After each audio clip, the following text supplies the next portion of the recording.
topics in it is revolutionary.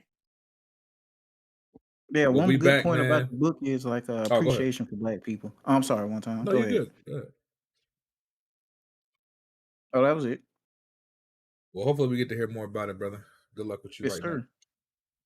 now. We back, y'all. Movie Guys, episode 46. I don't know when the last time we had a show. I think the last time we had a show, we talked about Joker. Alex couldn't make that, so we got a review from Alex for the Joker today. Oh, no. We ain't gonna do that. No, I really would like to. Alex, everybody should have won it. You liked it, so we need your perspective. We don't got to be long-winded on it though. But Gotcha. I'm gonna be real, man. Niggas complaining, they saying, "Movie Guys, y'all keep canceling the show." Look, bro, I don't know if y'all know. I know because I do the research. There's no fucking topics. There's nothing to talk about. Now, granted, you know, people saying, well, you could do, you know, top 10 such and such, or talk about top 5 this and that. We can do that, but that's still only one topic, brother. Unless y'all want 5 different top 5s in one episode. Then we can do that. No, but I think that would be cool. I think we could do that. But I think one list would be fine because it doesn't have to be a 2-3 hour pod. It could be a 45-minute, you know. Hey man, but evergreens. I'll say this: history shows people don't fuck with the 45-minute pods. The views is terrible on those. They don't fuck with them. So I don't know. But this is the thing though. I'm cool with whatever y'all want. You know what I'm saying? It's not like I like doing the podcast. I just don't like doing the podcast when we don't have shit to talk about. Because I feel like it's not fun for us and it's not fun for people listening. That's my whole thing. But at the end of the day, we are back. Light on topics, but we do have a good amount of reviews. We've seen some films in the past couple of weeks. Red Pig pulled an Alex today. He is at the movies during the podcast. I will be asking him to give Alex an apology when he comes back because he was on Alex's ass. Oh, not only an apology, we'll be docking his pay. We'll be docking his pay. He needs to apologize because he did the same thing he criticized Alex for doing. We got my man BT. Thank you for holding him accountable. Buck is in the building.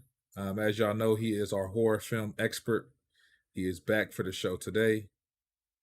We got a guest. We got Long Game Larry, aka Low Latency Larry. He was on here for the Alien Romulus review. Larry is returning. We are missing our brother, the late Saint. He could not make it today, but he will be back on the next show, hopefully. And yeah, man, let's our brother John Donuts. That is a member. We are missing it or not. We are missing our brother John Donuts. Hopefully, we can get him on before the end of the year. You know, maybe talk about Lion King. I think he fucks with Lion King, so we'll probably get him on. I don't think that's a narrative. Yeah, I know, right? he'll only come on the show if I'm not on it. That's crazy. He'll fuck with you. What'd you do to him? I don't know. I've been trying to get him on a Skype call for months. He keep ignoring me. I say, "Hey, John, just thinking about you, love you," and he'll read it. It'll show me he read it, and then he won't respond. So I'm like, all right, crazy. I don't know, bro. If I don't know what's going on. But yeah, man, let's jump into these intros.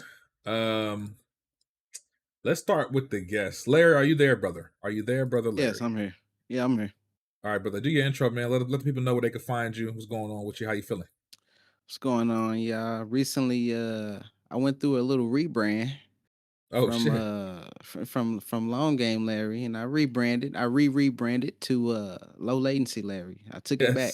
Yes. I took it back before I became Long Game Larry. I took it back to Low Latency, man. You know, that's how I know Larry. That's the OG Larry that I know. Low latency. That's the guy that I know.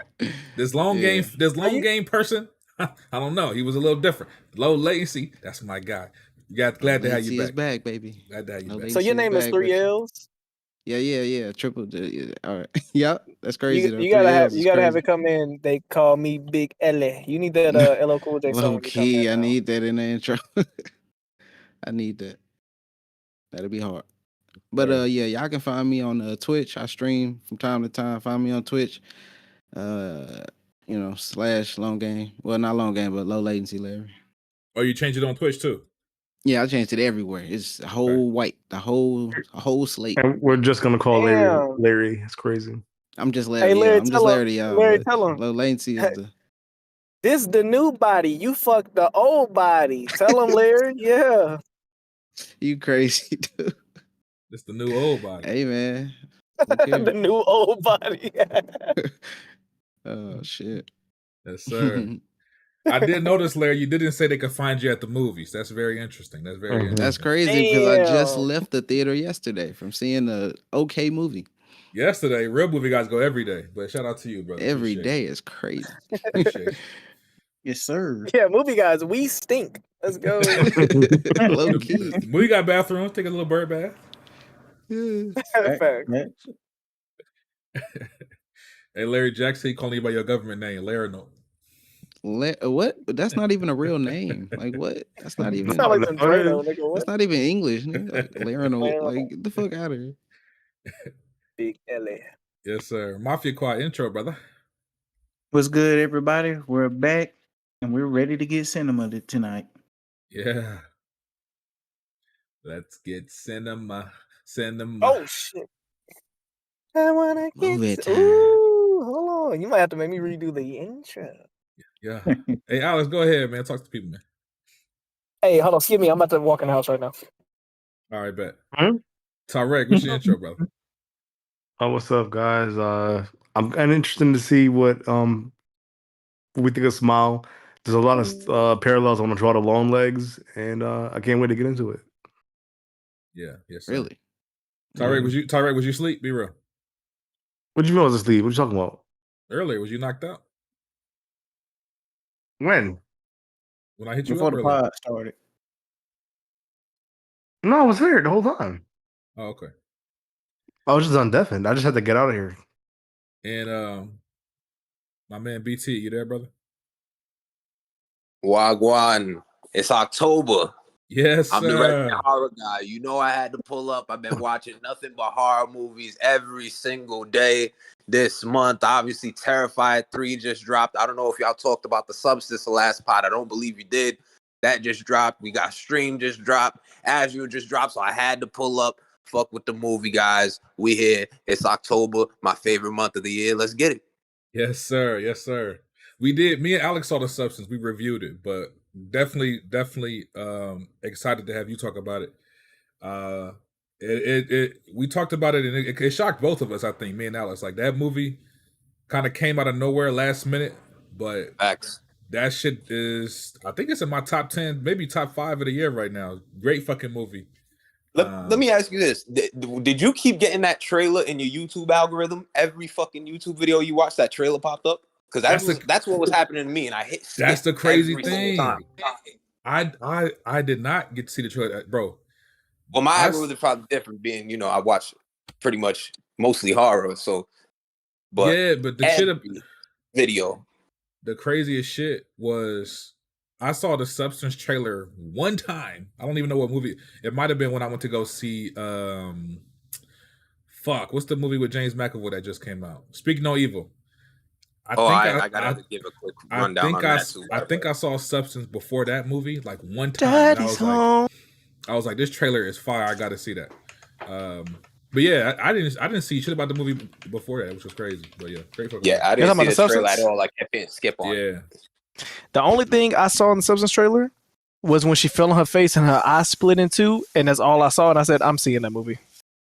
Yes, bro. Y'all do your my turn to do the intro? Yeah, go ahead, brother. What's up, everybody? This is Doc 1985. Levels to this. Listen. It's the movie guys. I didn't have it ready for y'all today, but mark my motherfucking words. By next Friday, you will have a movie guy intro, and it's gonna. Oh shit! It's gonna go crazy. We're gonna give Mafia Quad some music to listen to. Sure. I'm excited. It's gonna be fun. Let's talk about these movies. Yeah. Movie guys intro. Very interesting. Very interesting. Go. Yo, Alex, what you unwrapping over there? I hear you gonna get something. Yo, you are my pussy. How you hear that, bro? Sound like you about to dive in right quick. What you diving into over there? Hey, not gonna lie. What it sound like? What it sound like? It sounds like a Twix, actually. It sounds like a guess yours. Oh, wait, what does this sound like? Hold on. Ooh! Hold on, I had some recoil on my Well, mic. that shit was My mic sassy. moved That back. shit was sassy a little bit. All right. Fire. There's some gushers. A little Mountain Dew. Friday night, Friday night shenanigans. Zesty ass We soda. on. Yeah. All right, man. Well, like I said, we ain't got too many topics, but I do have a very interesting on-brand topic for this month, with it being October, aka Shocktober, aka Halloween month. So this is the first topic I'm gonna bring to you guys. There was a top 10 best horror movies all time list dropped by Variety. There was a lot of discussion on Twitter and YouTube and things like that about this list. Some people agree, some people don't agree. We're gonna talk about it. We're gonna get y'all's thoughts on this list. Before we jump into it, let me run down the top 10 that they say. All right. So, number 10, we have Carrie, 1976. As y'all know, that's Stephen King. I think that's Stephen King's first book, and the first movie they made based off of his books. Carrie, 1976. Number 9, they have Salo, or the 120 Days of Sodom. Number 8, they have Frankenstein, the original. They said these are the best of all time?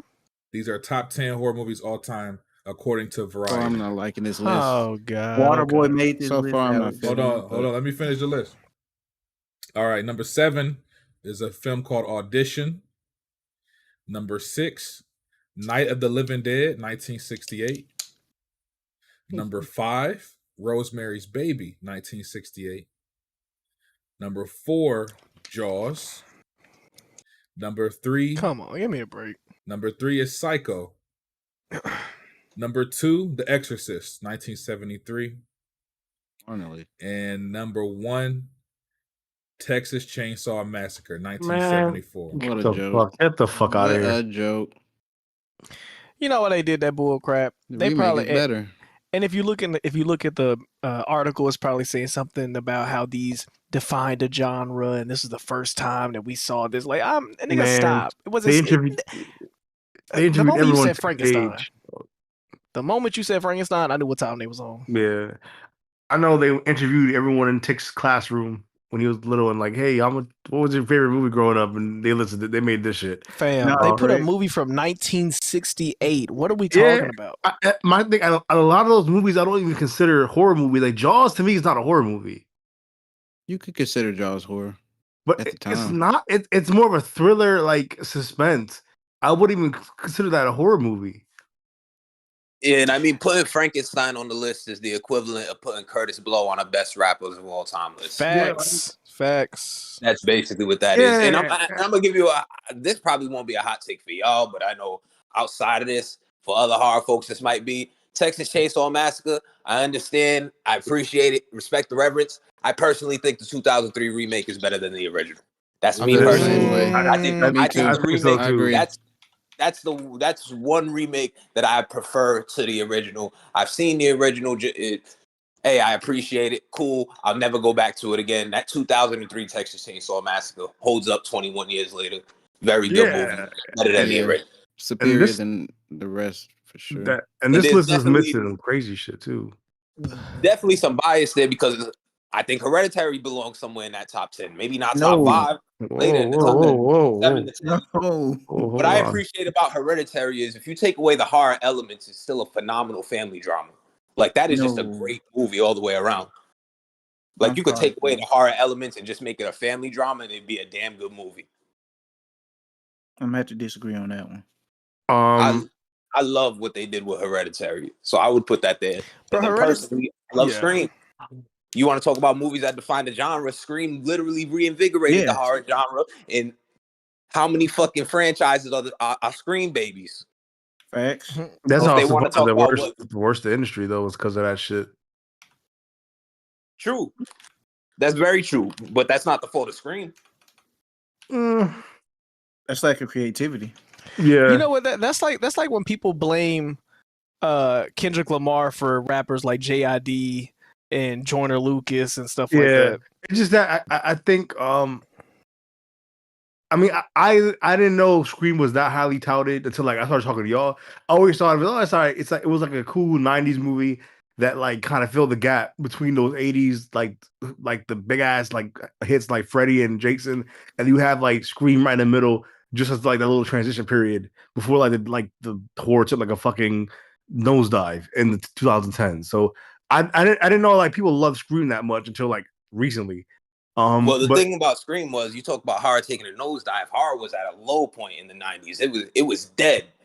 It was dead. Like wasn't But also, nobody checking it was horror coming movies off at as that high, point. as height though in the '80s though too. So it was expected to fall off eventually. It's just that I Exactly. You know feel what it was? They didn't, bro. They had to go searching for new baddies. They needed new faces of horror. and they And still haven't replaced it too. So And if we talk about Scream, I got to give a shout out to New Nightmare, because if it wasn't for Wes Craven's New Nightmare, there is no Scream. New Nightmare was essentially testing out that horror meta self-referential formula. I don't know if y'all seen New Nightmare. That's my favorite Freddy movie. But New Nightmare is fire, and that came out 2 years before Scream. That came out in '94. Scream came out in '96. Wes Craven directed both. That was Wes Craven testing out that formula with something that's already tried and true. With Freddy Krueger, Freddy Krueger's already established. Once that proven to be successful and that people are open to that style of horror, he came and brought a new IP with Scream. So shout out to New Nightmare. yeah. Also, like That nigga sound like he just gave out an award at a banquet. I love New Nightmare. Also, addressing the list, like they're just missing like the Poltergeist. Where the fuck is that? That's a good one. Or like Exorcism Emily Rose. There's a whole bunch of like I'm like y'all. I don't know. I feel like this was very, very, very biased, or maybe they'll consider those supernatural horror movies like. Hold on, how we not even, bro? People don't. They don't mention The Ring enough for me, bro. Yeah, The Ring or The The Ring Grudge. The Ring and The Grudge, or Ju-on, the Japanese version, single-handedly made girls with long hair over their face. That is now scary. That brought that into the space. Ever. Yeah, Right. For years, like every movie has now a long, dirty white girl with a dingy skirt and long hair. That started that. It even went over into video games with the whole Fear series. Facts. Yeah. And even like the Dracula movie wasn't on here. Bram Stoker's Dracula, that wasn't on there. I thought that shit was scary as a child. I just feel they're missing a lot of the 80s and 90s horror movies, or like even the 70s. Omen is not on here, and I'm biased, of course, because that was like my favorite horror movie growing up. But that's one of the horror like the premier supernatural horror movies that came out in the 70s. Like it defined it like a whole genre. Yeah, I think it's just missing too much legacy franchises on here. I'm like, where's Halloween rank on that? Yeah, Halloween. Shit, even the Pinhead movie, Hellraiser, is like that's not on there. Like I don't know. Play. Yeah, or like Child's Play, shit like that. Like Chucky, like one of those movies should definitely be on there. Yeah, I feel like they're missing a lot of iconic franchises, for sure. And can I say something? I'm looking at this list, and they got like movies like The Thing. They got movies like 28 Days Later ranked better than The Thing, the original one from 1982. Like I don't understand like who made this list or what type of committee they put together to vote on this list. But this shit shit like that just doesn't make sense to me. A movie that was shot on a fucking camcorder is better than The Thing. Like I made can't it get with that. Any list that's why when I see lists like this, I just kind of roll my eyes, because all it's meant to do is to make people disagree. Like it's meant for engagement. It's meant for us to be like, what about these 40 other scarier movies? So it's just annoying when the platform is huge and you're a part of that community. You want to tell them like, nigga, just shut up. No, that's not it. I'll say they got it right with The Exorcist though. That's the only one that made sense to me on that list. Yeah, that's the one I agree on that with. top 10, that's the only one that sounded like it, that I thought belonged. Arguably, it should be where it's at. Like, definitely. I'm not mad at Exorcist being on there. Right, especially at number one either. I'm not mad at that either. They got The Human Centipede 2 at number 92 on their list. It goes on there. That's a disgusting ass movie. It's 100 movies on there. I want to know what's 93 to 100, since Human Centipede 2 is 92. If you could just 100 to 93 real quick. Absolutely. So 100 It's a film called Repulsion, 1965. Oh my god. Number 99, Suspiria, 1977, the original. 98 is The Devil's Backbone. It looks like, oh, that's Guillermo del Toro. 97, The Haunting, 1963. 96, Invasion of the Body Snatchers, 1978. Oh my god. 95 is Dead Alive, Brain Dead, 1991. 94 is Event Horizon, 97. Garbage. 93 is Cat People, 1942. And then Fuck out of here. 1940. 92 is Cat People, bro. Are you fucking kidding me? Nigga, the new Cat CGI with Jason Derulo should be on this list. If we just doing shit that look disgusting, I'm sitting there cursing. If we just doing stuff that looks disgusting and unappealing to the eye. I forgot about that Come shit. on, bro. Cat People.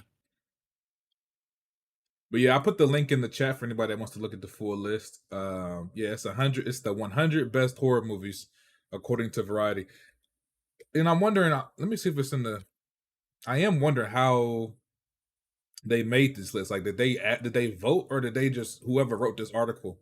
Actually, no, I'm probably looking in the first paragraph of the article. It probably has a quick description of what they used as the qualifiers. Whoever wrote it is a 67-year-old white man. All of these movies is from the 40s to the 80s. You know what? They show love to the 2000s. They got the. So yeah, the looking Descent. at the article, they got the Descent on here. This was a co-write from like 8 different writers, and they came up with the list. They didn't vote, or they didn't get votes from like fans or anything like that. This reminds. Did y'all ever watch the 100 Scariest Movie Moments? They used to show that shit on Bravo back in like the mid 2000s. I think I remember that. Yeah, remember that on TV back in the day. I used to love Bravo when they did the compilations. They used to do it every October. 100 Scariest Movie Moments. 100 even. I think Shudder brought it back. So I might need to get on that. Shudder. That boy really in the trenches. The Babadook. Oh yeah, y'all was in the chat talking about what's a good app for horror movies. Why didn't nobody recommend Shudder? I'm in a Telegram that posts horror movies, so oh yeah, that is my Shudder. I'm gonna be real with you. I don't really be into Shudder like that because I don't have the app. But the movies I've seen off of Shudder, majority of them do not be good, bro. They do not be good, bro. I'm sorry. Just for my taste, I don't know. They don't really be that. They don't really be that. They don't really. A lot of it's independent. A lot of it's independent, low budget stuff. But they got some good ones. They had Late Night with the Devil was a Shudder movie. That got a theatrical release, but that was produced by Shudder. I still need to go watch that. I might watch that tonight. Let me see if they got it in the group. You hadn't seen that, Alex? Late Night with the Devil, the one that just came out. Yeah, we watched it in the Discord, bro. I don't even know if you. I wasn't here.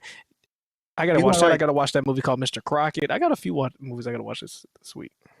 You like Late Night with the Devil? I did see. The first time I watched Hellraiser was on Shudder, so I think they have some classics on there too.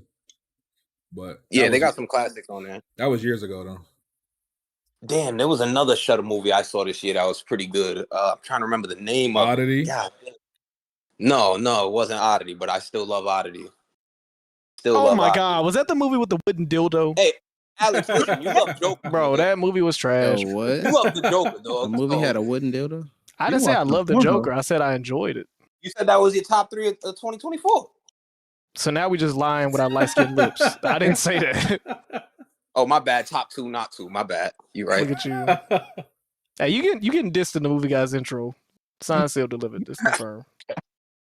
I'm yours.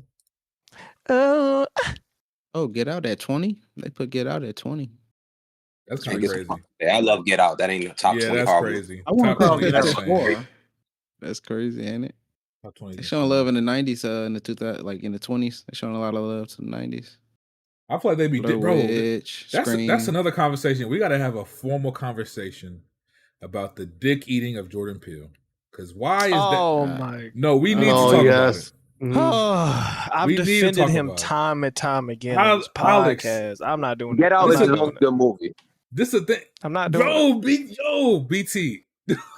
Bro, BT ain't even conscious right now. That nigga still recovering from bro, that nigga, like, he don't know my thing, bro. I like Jordan Peele, but people on the internet specifically, I don't know what it is. They dick eat, bro.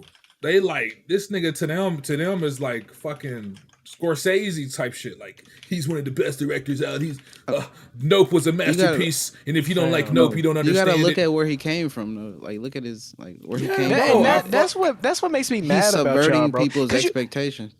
Hey, low latency. Check this out, right? Triple L. Imagine a world, right? Imagine a world where John Cronoli can be on The Office, make the same smug look at the camera twice every episode.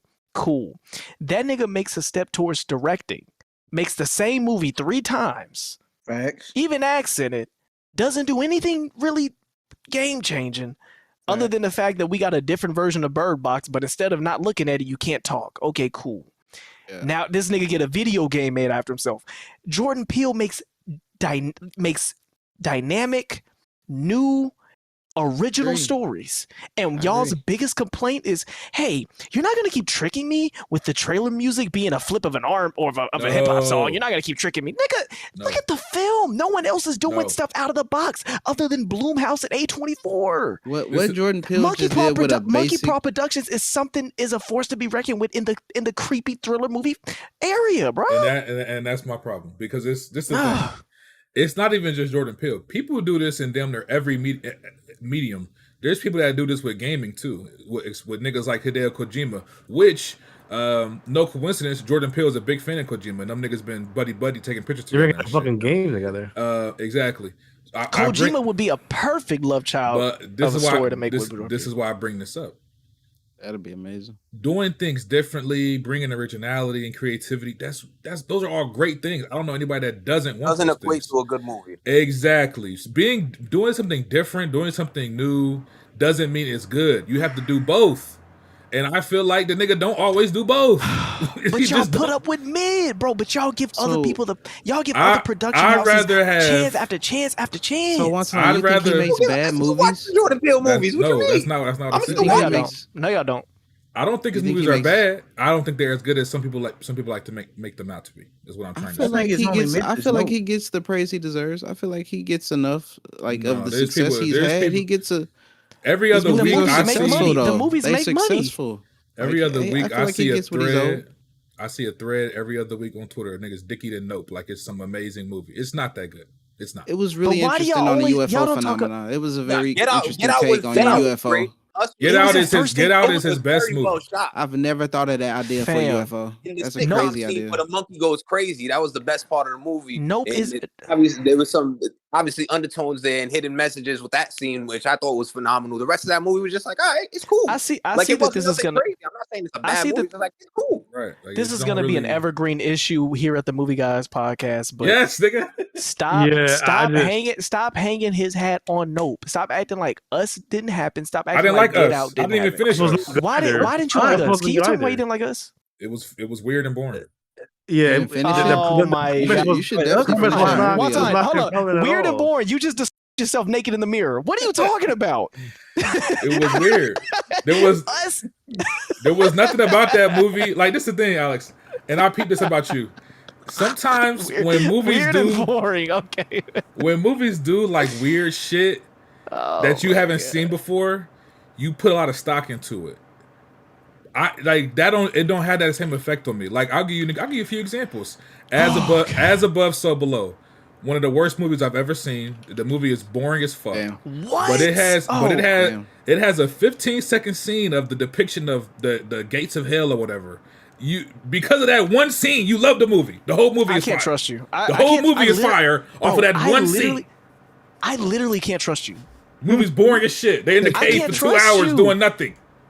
As Above, So Below was not only it's one of the very few horror movies that the story actually makes sense and there is an ending to it and there's intricacy, there's a puzzle aspect, there's discovery. The acting wasn't bad. There was you truly was asking yourself, whoa, hold on, did they flip the world? Let me do like, bro, I didn't ask a damn thing other than when is this shit gonna end? That's what I was asking. You know what? When is the movie over? That's what I was asking. It was putting me to sleep, Al. It was putting me to sleep. It was putting me to sleep. One time, I would let you breastfeed me any day of the week. But when you start talking like this, it irks my soul because And you're this is the crazy smarter part. than this. This is the You're thing too. smarter than Hold on, this. look, Alex, look. Is he? Oh my I'm not God. even gonna. I'm not. You know, I don't put too much stock in Rotten Tomatoes, but every now and then, that shit be right. If you look up the score on Rotten Tomatoes, as above, so below, critics and audience agree the movie is dog shit. It has some of the worst ratings I've ever seen. You've never in your life said the sentence critics and audience. You've never even said that phrase before. I'm just telling you how it is. It's not a good. It's not a good film. Now, but back to my original point though. Oh my God. There are times where I know because I've been around you long enough now. You like certain movies or certain scenes in movies based on them showing you something different or weird. Case in point, that movie Cuckoo that came out earlier this year. The movie is not that good, but when I was watching it, the whole time in my head, I'm like, Alex is gonna fuck with this. Just because of all the weird and different shit they was doing, I knew he was gonna like it. Is that not why we watch movies, my movie guys? But this Stand is my up thing. with me. Do we not watch movies to see something different, weird, or kooky? I'm fine with that. I like different and weird, but this is my thing too. It has to also be good. It can't just be different for different sake. Some people give points just for shit being different. I'm not one of those people. If your shit is different but it's ass, I don't give a fuck. Okay, you use the word different. I use interesting. It don't matter what it is, Larry. It just has to be. Interesting is better. It has to be good. Doesn't mean also. It's good. Interesting piques my interest, so I'm interested. So I think it's good. I don't know. Yeah. To me, that's like the weird old fashioned nigga who throws on the crazy outfit, but because he's different, he thinks he put that shit on. Yeah, it's like niggas will put on anything and be like, "Yo, you snap like that fit is crazy, nigga. You look crazy. You look insane. Like, what are you talking about?" Niggas looking like the people from the fucking Matrix. That ain't niggas looking. And like I said, people do this with games too. I know niggas like shout out to Ford. That nigga, if you put out a game doing something different, it don't matter what the fuck it is. He's gonna hype it up just because it's different. Don't matter if it's good. The nigga was hyping up Suicide Squad. The game is dog shit. But that's the AL shit. Yeah. Nigga said it's different. It's different. It's not like anything we have right now. That's the most annoying shit about like any type of industry when people, it's different. So it's like, dog, just because it's different doesn't mean it's gonna be good. Actually, it just might make everything worse. Yeah. That's just how I feel about Jordan Peele's last two movies specifically. Get Out. The thing about Get Out that made it so good was that it was unique. It was unique in the fact that we weren't getting movies like that, but it was also a good movie, written very well. Acting was great story. It had a message to it that people could relate to. Like, it's a good movie, but it's also different. It wasn't confusing. Like there was nothing. I feel like when watching Nope and Us, I was just like, all right, you're just trying to be way too esoteric for the sake of being that way. And I don't like it's the same shit M. Night Shyamalan does with some of his movies where like, all right, dog, you didn't have to. This was not necessary. Like, you're trying to make this shit like a anthill out of a mountain or reverse, whatever, a mountain out of an anthill with this shit. Like, not everything needs to have this fucking background belief that you're trying to like, or try to make this audience like, oh, let the audience like decide what happened. I fucking hate that shit, dog. Just fucking make a simple story that's easy to communicate to people. I don't like this pretentious shit. I think both his last movies are pretentious as fuck. And most of all, Get Off, the payoffs felt earned. They didn't feel cheap just trying to surprise somebody. Like, it felt earned. And when you go back and rewatch it, you pick up on stuff that you didn't catch the first time that makes everything tie back into the end. Like, it felt like by the end of the movie, every little thing to the point of Lil Rel pulling up in the cop car at the end or the TSA vehicle at the end, like, everything felt earned. There was no wasted like time on screen. Yeah, no time wasted. I feel like Nope and Us, a lot of that movie was just shot just to have that shot in the movie. No other particular substance or reason why. They just needed to put that shit in the movie. And Get Out didn't have that issue. Like, Get Out, every single scene made some sort of sense of what was going on. And I feel like a lot of people who want to make their movies mysterious or have that little aura to them, they just throw shit in there just for the fuck of it. I want to put my foot in your throat. Next topic. Yeah, what do we do? As Larry would say, in the show. In the show. Hey man, shout out Jordan Peele. I'm looking forward to his next film. Hopefully I enjoy it. But they in the chat laughing because BT, you said Get Off instead of Get Out. My bad. Get Out. My bad. Get Off is crazy. Ain't that the dance? Oh no, that's a different one. But yeah, man. So Speaking of Jordan Peele, this was also not really a main topic, just something I wanted to bring up. 2026 is looking pretty stacked for movies. We have already gotten confirmation that we are getting new movies from Matt Reeves with the Batman 2. Jordan Peele is doing his new movie in 26. Denis Villeneuve confirmed Dune 3 will be releasing in 26. Steven Spielberg has a new alien UFO movie coming out that year. And then last but not least, Christopher Nolan is dropping his next big epic in 2026. Speaking of Nolan, the movie that he's making, from what we have gotten information on, he is supposedly making an espionage type movie. So think like Tenet, I guess. I don't know if it'll be as action heavy as Tenet. We have to wait and see. But supposedly it's supposed to be espionage. Matt Damon is in talks to be the star. And 2026. So I'm looking forward to Okay, so a what rehashing of Jason Bourne? I don't know. It could be. I mean, he hasn't really had a miss. I mean, Tenet, I feel like could have been better. I think COVID kind of fucked up that movie's not reputation, but the way it didn't get the fanfare that it probably should have. Also, they probably get the criticism probably should have. So I'm excited to see what he does next. And also, I didn't mention it, but obviously, Marvel Avengers Doomsday is 2026. So it's a big year for movies that year, as long as shit don't get delayed. I'm pretty sure most of that shit's gonna get delayed.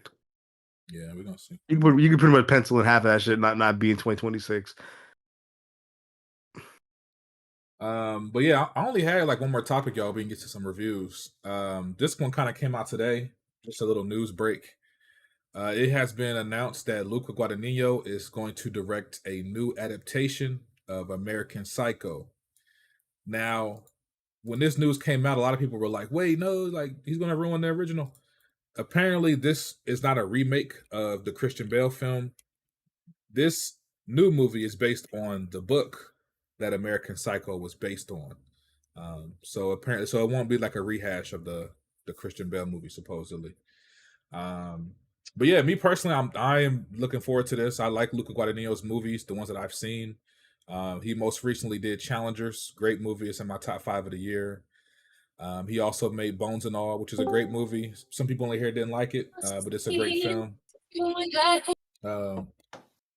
What else did he do that people would know? He did the Suspiria remake, horror. Yeah, man, he's a good director. I fuck with his shit. And American Psycho obviously is a classic. So I think with his style and that story, I think he can make a really good fucking movie. Hey man, hey, Red, hold it down, man. Hold it down, Hey, up, nigga. Hey, wait, my bad. Who the fuck let Larry on the show, nigga? I know I'm absent and shit, nigga, but I ain't say. Did we approve Placement, nigga? Yeah, we had to recruit Larry because you was going to the movie, talking nigga. about? You've been cut. Where my apology for you seeing a movie during the time of the show? Oh, well, Yeah, nigga, this is the first time happening to me, nigga. It don't matter. It was Alex's first time too, nigga. Apologize. Apologize. It's a regular occurrence for you, nigga. Yeah. Oh, now we got lives, and now movie guys don't come first. Shut up. Nigga, tonight was like a date night, nigga. So this is an exception for me, nigga. Nigga, I don't care about your hormones, nigga. Yeah, Rip, you got to give Alex a formal apology, brother. Hold on, I'll be back, yo. Well, I might be back. Nigga's supposed to be at work. He out here having dates. Supposed to be working right now. We haven't done the first review yet. Okay, good. I'll be back in time. But yeah, before we get to the reviews, how do y'all feel? Do y'all like American Psycho? How y'all feel about that film? Y'all looking forward to the new one? I'm game for it. Yeah, I mean, I'm not opposed to it. It's probably one of those movies that probably don't really need I guess it's not a remake. It's more of just a retelling. So, I mean, I think that's fine.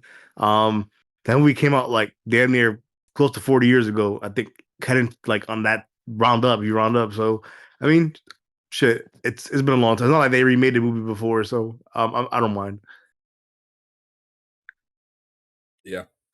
I mean, 40 years ago, it came out in 2000. Yeah, it came out 2000. Wait, really? Yeah, it came out Yeah. 24 years Oh, ago. for I'm some not reason, It that for some reason, takes I feel like place. it It came out takes in the place in 90s. it takes place in like the 80s though. That movie takes place in like the 80s. So That's probably that's probably I'm confused because every time I Yeah. watch that movie, I'm like, this shit doesn't look like it came out 20 years ago. What the fuck? Dog, I thought that movie came out in the 90s for some strange fucking reason. Holy shit. You know, honestly, are they? Am I tripping, or is there a Clockwork Orange remake in the process or in the works? I'm looking it up now. Actually, Did I just make that up in my brain, or? Nah, I don't think you tripping. I feel like I seen that too.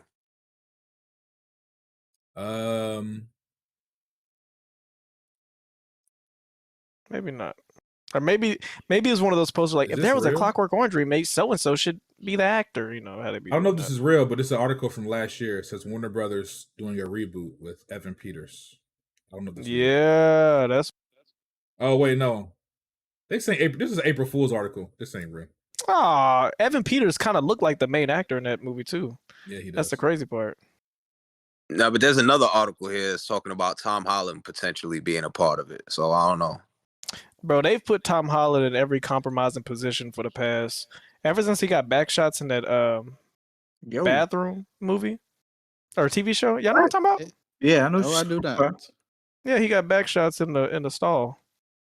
Damn, that's fucked up. Yeah, it's an Apple TV show. He did.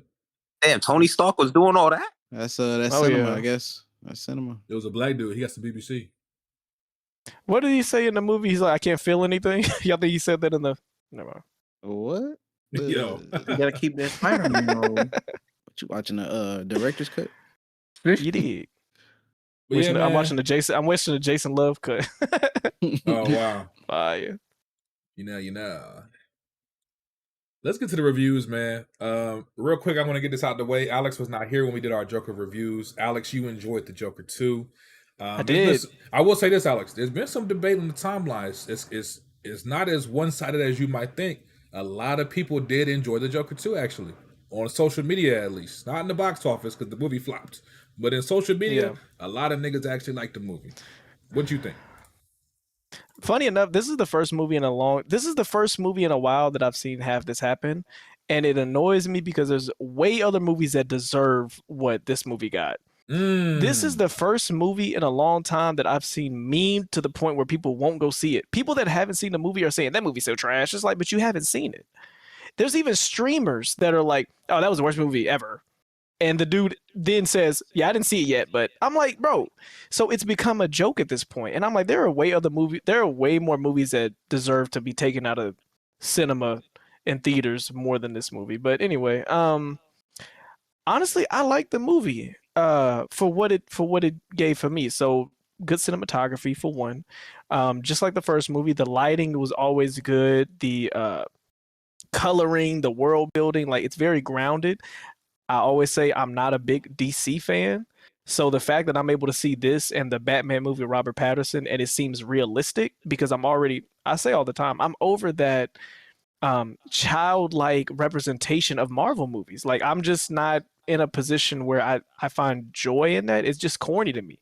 You see what I'm saying? I want to speak about to bring up Doctor Strange when he had the fight with the piano and critics were saying, oh my god, this got really dark, this is like horror almost, and it was because he had a Michael Jackson Thriller type makeup on his face to show that he was dead. Like, so I'm just over the I don't even know the right word, not infantilization of it, but maybe just the immaturity of the concepts. Like people are dying, worlds are collapsing, and we have niggas in tight suits making jokes. Like I get it, but to me, Joker is a really good breath of fresh air in the superhero like space for me. So that I like it off that alone. But the singing parts, because that's really the only reason why people say in this movie. If you look at people online, their commentary, they like the movie. It's just when it starts singing, and because they don't like the singing so much, they say the movie's bad. That's why I feel like it's unwarranted. The reason why my bad, I'm playing Hotline Miami. The reason why the music was annoying to a degree is because right when the actors was getting in their bag as far as like having given context or giving us a little bit more world building or them experiencing one another, and we're able to see Lady Gaga and Joaquin Phoenix show more emotion, because it was way more intimate of a movie than the first one. They would start singing, and it was like, no, nigga, get back to the monologue. Like it would be like, no, I want to hear him get more on that point. But it would turn into like any musical, I'm gonna display my emotions and my thinking patterns through the song.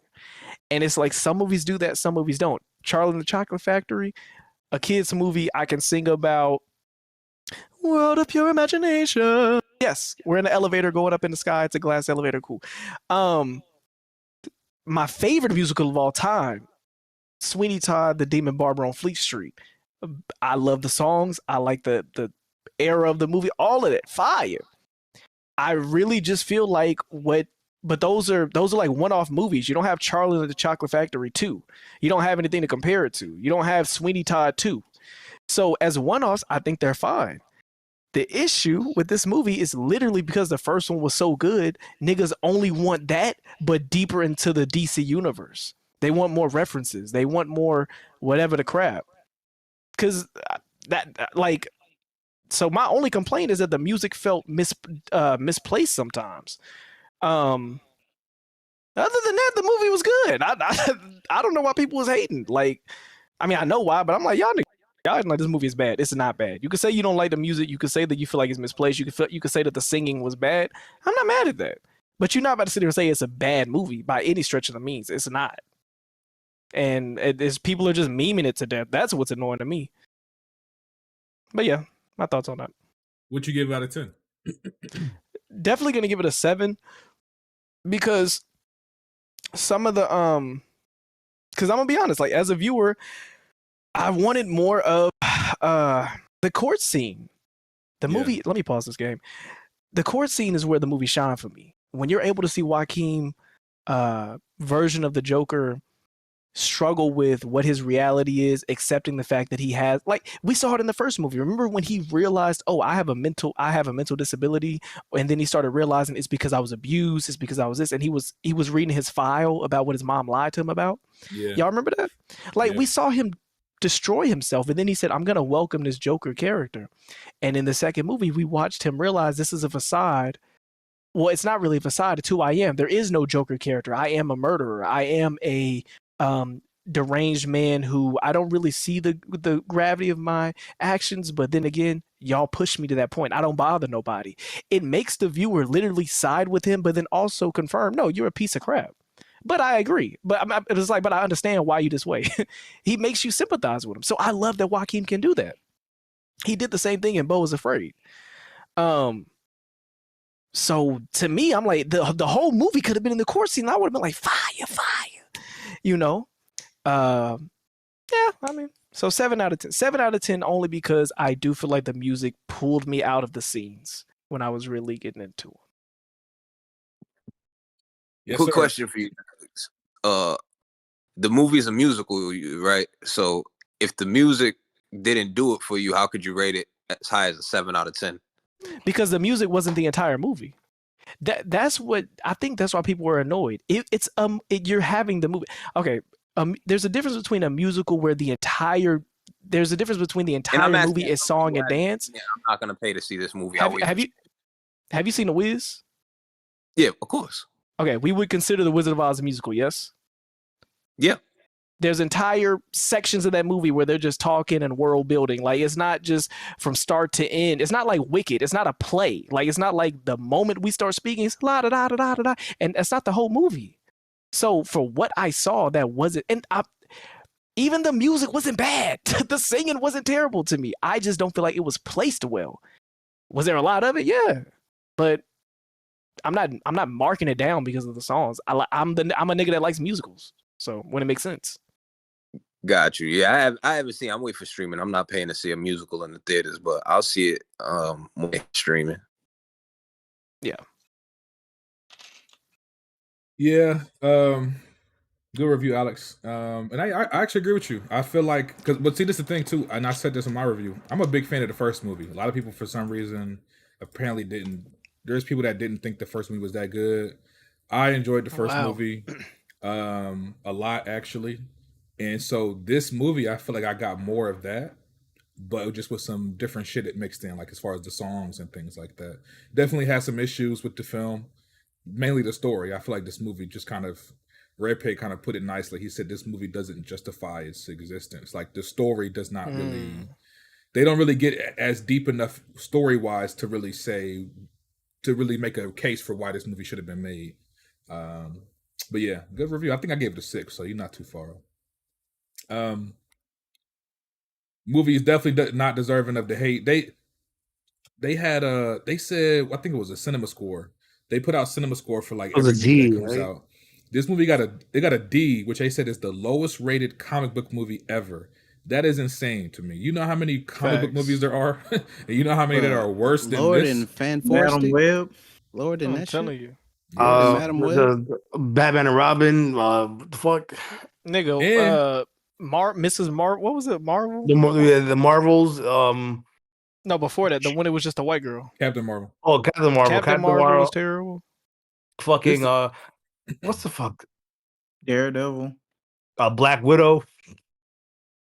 This was crazy. I'm telling you, people hate on this movie because it's the thing to do. Like this is what I'm talking about, where it's just high. I didn't say the movie was great. Like last week, I gave the movie a 6.5 out of 10 because I saw the issues with it. But but it's not a bad. Like there's nothing about this movie is inherently like bad. It's not particularly like. I guess it's not a Joker movie that I guess if you're like expecting like Joker to raid hell on people, yeah, it's not that type of. It's a different type of movie. It may have not been as compelling as I thought it could have been. I feel like if they focused more on the court scenes, the movie would have like had a more of a concise and clear path versus what the music. I just felt like it was all over the place. I feel like they kind of cleaned that up and it been good, but I don't think it's a bad movie at all. Like people say this movie's like one of the worst movies of all time.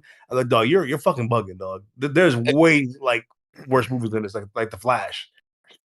Again, I'm gonna ask y'all because I haven't seen the movie. Do y'all think it could be a case of like people just didn't get what they want? Like you go to the restaurant, you order a burger, and they give you a chicken sandwich. Like, cool, the chicken sandwich is good, but I did not. No, yeah, it's exactly. That's part of it for sure. That. Yeah, that's exactly. But that's different. That's different than saying it's a bad movie. You could say I didn't like it for what they were going for. Like you said, if I get a chicken sandwich, I ask for pizza. The chicken sandwich ain't bad. I just wanted the pizza. But that could ruin your experience. But right? You cannot say a film is bad because you didn't get what you wanted. You see what I'm saying? It's like the Last of Us 2. People hate the story. The whole game was ass. I know you shouldn't agree with the story. It doesn't mean the game was ass. You just didn't like what happened. Right. There's two different things. There's still more to it than that one aspect you didn't like. Yeah. I'm interested to see this movie because there's a lot of controversy around it. Like I said, I'm not paying to see a movie that musicals ain't my thing. I see the vision, what they were going for. It just needed to be curtailed a bit. And I feel like it would have been a better movie. At the end of the day, the movie's loosely based off the comics. It's not it's a loose adaptation. They don't even consider it a comic book movie at DC or like Warner Brothers. It's more just like a movie but using the characters, which I guess you could say, oh, it's a cop-out. Like it's still the Joker. I just feel like it's a multiverse. Like it's just another rendition of the Joker, a guy who never actually made it to be the Joker. That's it. It's one of those alternate timelines where the Joker just before he even becomes the Joker never makes it there, and that's just the reality of that world. And there's another world where Joker becomes Heath Ledger, and there's another world with like it's just a comic book movie, just like its own little separate side story somewhere else. And I feel like if you're a comic book fan, you understand these are just one-offs or what they call one-shots. So it's not necessarily ruining the original character of the Joker. It's just a different rendition of the Joker that you don't get to see often, which happens in comics all the fucking time. So I don't get why people are up in arms about this shit. Yeah, man, definitely check it out, BT, when they hit HBO Max. I think they said it's going to be HBO Max in a couple of weeks or beginning of November, something like that. It's going to be on there pretty quick. So yeah, before the end of the month, it's going to be on there. Yeah, but we can get to the next review. Appreciate you, Alex. Let's see. Do y'all want to do? I want to wait for Red Pig because he saw a couple of joints too. Real quick, Mafia. Let's talk about My Hero. Yes, sir. And then I'm gonna switch to something else after you. Let us know, man. So the My Hero movie. This is an anime movie, taking place in the My Hero Academia series. What's the movie about, man? How'd you feel about it? What's going on with the movie? Okay, so basically the movie is about back in I think it was season 3 when All Might had his fight with All For One, and he said "You're next." The main villain basically saw that video and he was like, "Oh shit, All Might's talking to me. It's my job to lead the next generation." So basically, he's a leader of a crime family. He takes over, changes his face to look like All Might, and he's just like, "Okay, everybody, I'm the new All Might. You can call me Dark Might. I'm taking over. Either following my lead, or I'm gonna take your ass out." So overall, I would just say this is pretty much just a typical animated superhero movie. Other than the villains like goal to be the next All Might, the main premise is there's this chick in a movie. If you're compatible with her, she basically supercharges your quirk to make you stronger than what you normally are. So throughout the movie, they're trying to get her back. So Dark Might can't take over as the new light of hope, I guess. So the movie's pretty basic, bare bone. It really doesn't do anything to make you more endearing to the characters of the show or even the new characters in the movie. This is just basically another a cash grab. So I would have to say, to be honest, this is pretty mid. I still think the second My Hero movie is the best one. Wait for DVD on this. What's your score though? Oh, score. I give it a D. Damn, so it ain't good. It ain't that good. It's just mid. It's just a pure mid. It's like if you go in a movie, you're gonna come out like, okay, I did that. That was something to do for today. You're not gonna hate it, but you're not gonna love it. It's just okay. Have you seen any of the other My Hero Academia movies? Yeah, I've seen all of them. So what would you rank this one with those? It was better than World Mission, but I would rank this one number 3. First place would be the second one. I think it was called Hero Rising. The first movie, number 2. This one, number 3, and World Mission's number 4. All right, so that was My Hero Academia. You're next. Yes, sir. Let's jump to. I'm trying to get the smaller ones out the way. We can get to because the big two we have is Terrifier and Smile, and then I know BT got a couple joint seesaw. Alex, you want to speak on Saturday Night? Fire, yeah. Saturday Night. Just real quick. I'm not gonna go into the whole history behind SNL because do any of y'all really watch it? I've never watched it. As a kid, I watched Mad TV and SNL with my mom a lot. She was a big fan. So yeah, I was a Mad TV guy. Same. Yeah, go ahead. I'm sorry. I used to watch both. So that's kind of even why I was like, you know what? I wouldn't mind seeing how the first episode came to be. To me, this movie was like it's one of those like unneeded movies, but you're glad you watched it only because of how well it's made. Very well shot. I think what makes this movie stand out is the actors, bro. All the what's the last movie where y'all feel like every actor was fighting to steal the scene? Like, what's the last movie in your mind where you feel like, nah, every single person on that cast went crazy? Yeah, Bullet Train. Okay. Deadpool Wolverine. Okay. John Wick 4. Okay. So y'all got in everywhere. That's a good one. That's the one. So y'all got movies where you feel, dang, it's kind of hard to add to see like who my favorite character was or who I feel like acted the best. Oppenheimer 2, yeah. Oppenheimer, yeah. You know, Babylon. Like there's movies where oh God, Hateful Eight is a prime example. Oh, yeah. There's a lot of Quentin Tarantino got a few movies where everyone went crazy.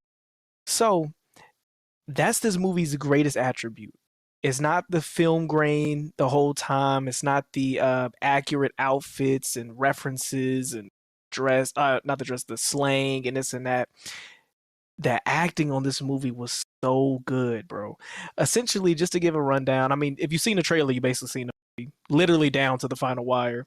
I came in like 10 minutes late, but they're essentially it details the first 3 hours to the filming, like literally to the press the button, we're going live for Saturday Night Live. It's essentially just showing you what happened, and I'm not sure if it's totally exaggerated, but from what I've read on the internet, It seems like it's kind of accurate, bro, from the interviews that they've had of the people. You got people come, huh? You said what? We what? I don't know. I heard somebody might come on. Yeah. Some of it might be dramatization, but you got people dropping in and out of the show, people coming in, stuff going totally crazy, how they pulled this off, how they pulled that off. And I think what I really liked about the story, because it's not like a twist ending or anything like that. What I love about this story is the same reason that I told you I love Babylon. I don't know if y'all remember, but when I reviewed Babylon, I said I'm finally happy that I saw a movie that peeled back the beautiful glitz and glamour of Hollywood, and you got to see just how dirty, grimy, and how um uh dysfunctional making a movie is. Because I used to be a set crew for a play, bro. I'm just talking about a play. Nigga, the things that have to go right just for a regular show is crazy. You see what I'm saying? I can't even imagine a movie. So when I gave props for Babylon of showing like, dang, bro, like how did the fact that we even got to where we are in cinema and theatrical releases is crazy. Seeing from where they started. This kind of had that same aura. It's like everything that happened, like every scene in this movie was dang near making you think there's no way they're gonna pull this off. There's no way. Like how? Like it's a miracle. It's literally a miracle that show made it live that night. And so I think for the people, the older crowd, the ones that were old enough, probably adults when it first aired or like late teens, they're gonna get some of the references, and I think they're gonna really enjoy hearing the backstory behind why SNL was a thing. This isn't a spoiler, but essentially it's revealed in the movie that SNL was only a thing, was birthed out of the war that they were having amongst the production companies. They wanted to, my poor memory, they wanted to show more reruns because it made more money. These owners wanted to do this, yada, yada, yada. And so essentially they needed something to fail so that they could have reasons to make more money just showing reruns of other shows. You see what I'm saying? So literally this man came up with this idea and he's so full on, he's so behind it, yada, yada, yada. And his brainchild and the production company essentially needing a failure, but realizing that it was a huge success, birthed a ton of comedians that we see today. A ton of comedians. Chevy Chase, Garrett, I forgot his other name. But if you go on IMDb and just look at the characters they played, y'all, I'm not good with names, but if you just Google each person's name, you've seen all these comedians. You're like, oh dang, okay, yeah. Like you realize like how many comedians have come through SNL and how many they birthed. Really good film, bro. 8 out of 10.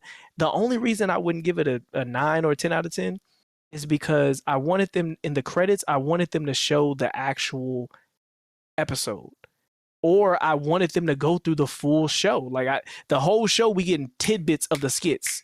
And like I said, for the older crowd that's seen these skits, they gonna be like, "Oh, that's the construction yard skit," or "Oh, that's the morning news one where they had that face." So that, or the English speaking where he's mimicking the accent and then he passes out. So they'll get the references. But for somebody that ain't seen every episode of SNL, I was like, "Nah, nigga, let me see it." We spent 2 hours trying to get to this point. The full show, but that wasn't the point of it. The point of the movie was to show how we got to this point. So great movie, bro. I feel like everyone should go see that. There's literally no reason I can think of to why somebody wouldn't like this movie. Yeah, I was thinking about going to go see it. Like I said, because I did grow up watching Saturday Night with my mom a lot. I've tried to watch it recently, and I ain't gonna lie, it's kind of mid to me now, but yeah, I was definitely interested. I don't know. I'll try to check it out next week. But would you give it out of 10, Alex? 8 out of 10. Okay, so good review. Mafia, you saw it as well, right? Yes, sir. Now let me ask you, Mafia, have you had a history of watching Saturday Night Live in the past at all? I've never watched it before in my life. Okay, so you kind of went in blind a little bit. Pretty much. All right, so how'd you feel about the movie?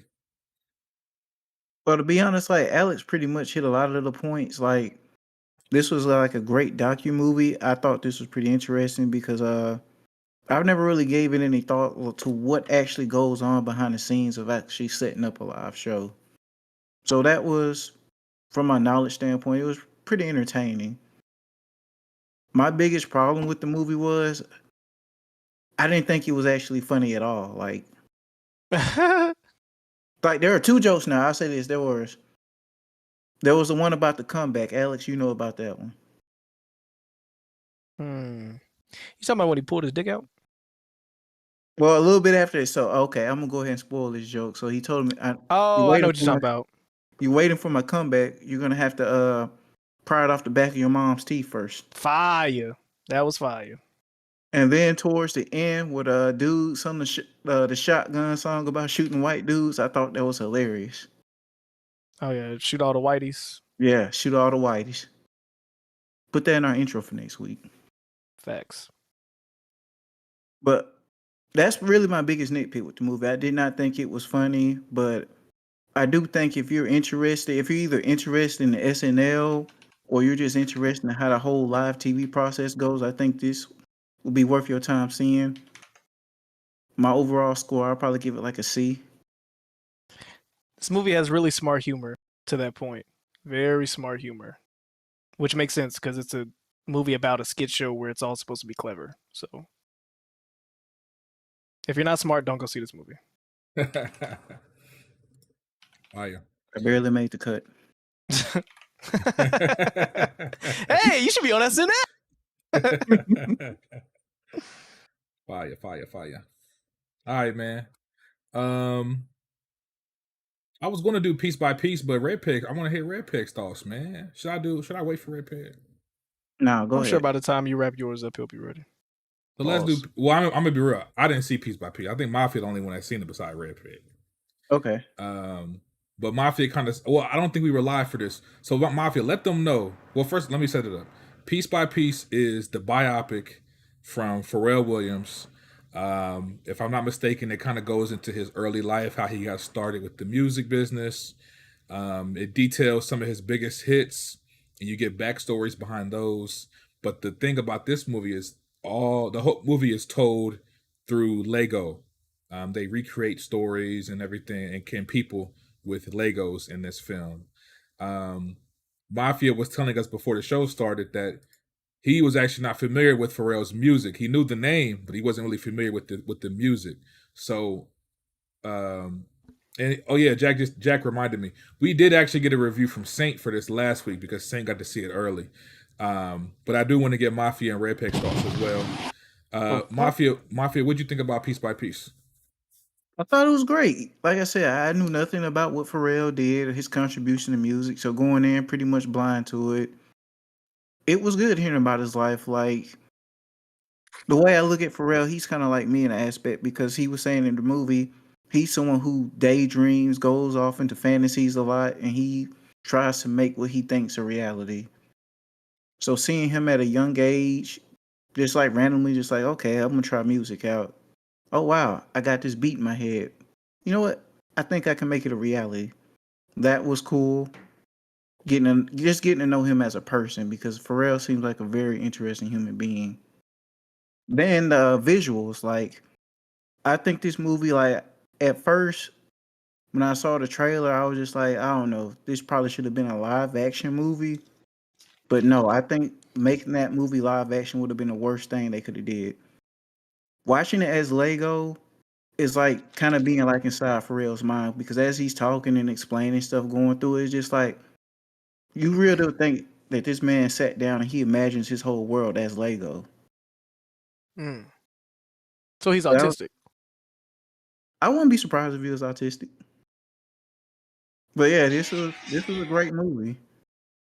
I did not know he contributed to all these different songs because a lot of these songs I was like, oh wow, I've heard that one. There was like one or two I probably never heard, but I knew the artist. So I was like, this dude's really big deal. The movie had such a big impact on me. At the end of the movie, I was like, you know what? I got an electric piano at home next year. I'm going to try some stuff out and see where that goes. You said it's a funny movie?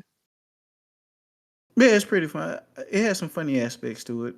I definitely laughed a few times. Would you say this movie's for kids or not really? I feel as though if you like middle school, you can probably catch on to it. Maybe not like little kids. You know, it's Lego, so you would think like little kids, but I think some people were saying like it's not really a kid's movie. No, it's not gonna be like cartoony, campy, all this, that, and the other. But if you like middle school age, you'll be able to understand the movie. So they be having like adult jokes and themes, or is it more like PG-13? It's PG-13. Yeah, I think Red Peg said there was a couple curse words when he watched. Did they play the song "You Should Stop Running, Babe"? No, they didn't play that. I'm trying to think. I don't They think didn't I play heard it. "Frontin'"? Oh god. Did I they don't play think any songs he had with Snoop Dogg? Yes. They play they play his. I can't remember the name of the song, but you know what it is. We all know what it is. He said we all know what it is. Just think about it. Facts. You probably talking about Beautiful or something. Yeah, beautiful. He's talking about Drop It Like It's That Hot. girl? Yeah, He Drop talking It about Like this. It's Hot. Hey, did they... No, they did Drop It Like It's Hot. I don't want to see this movie.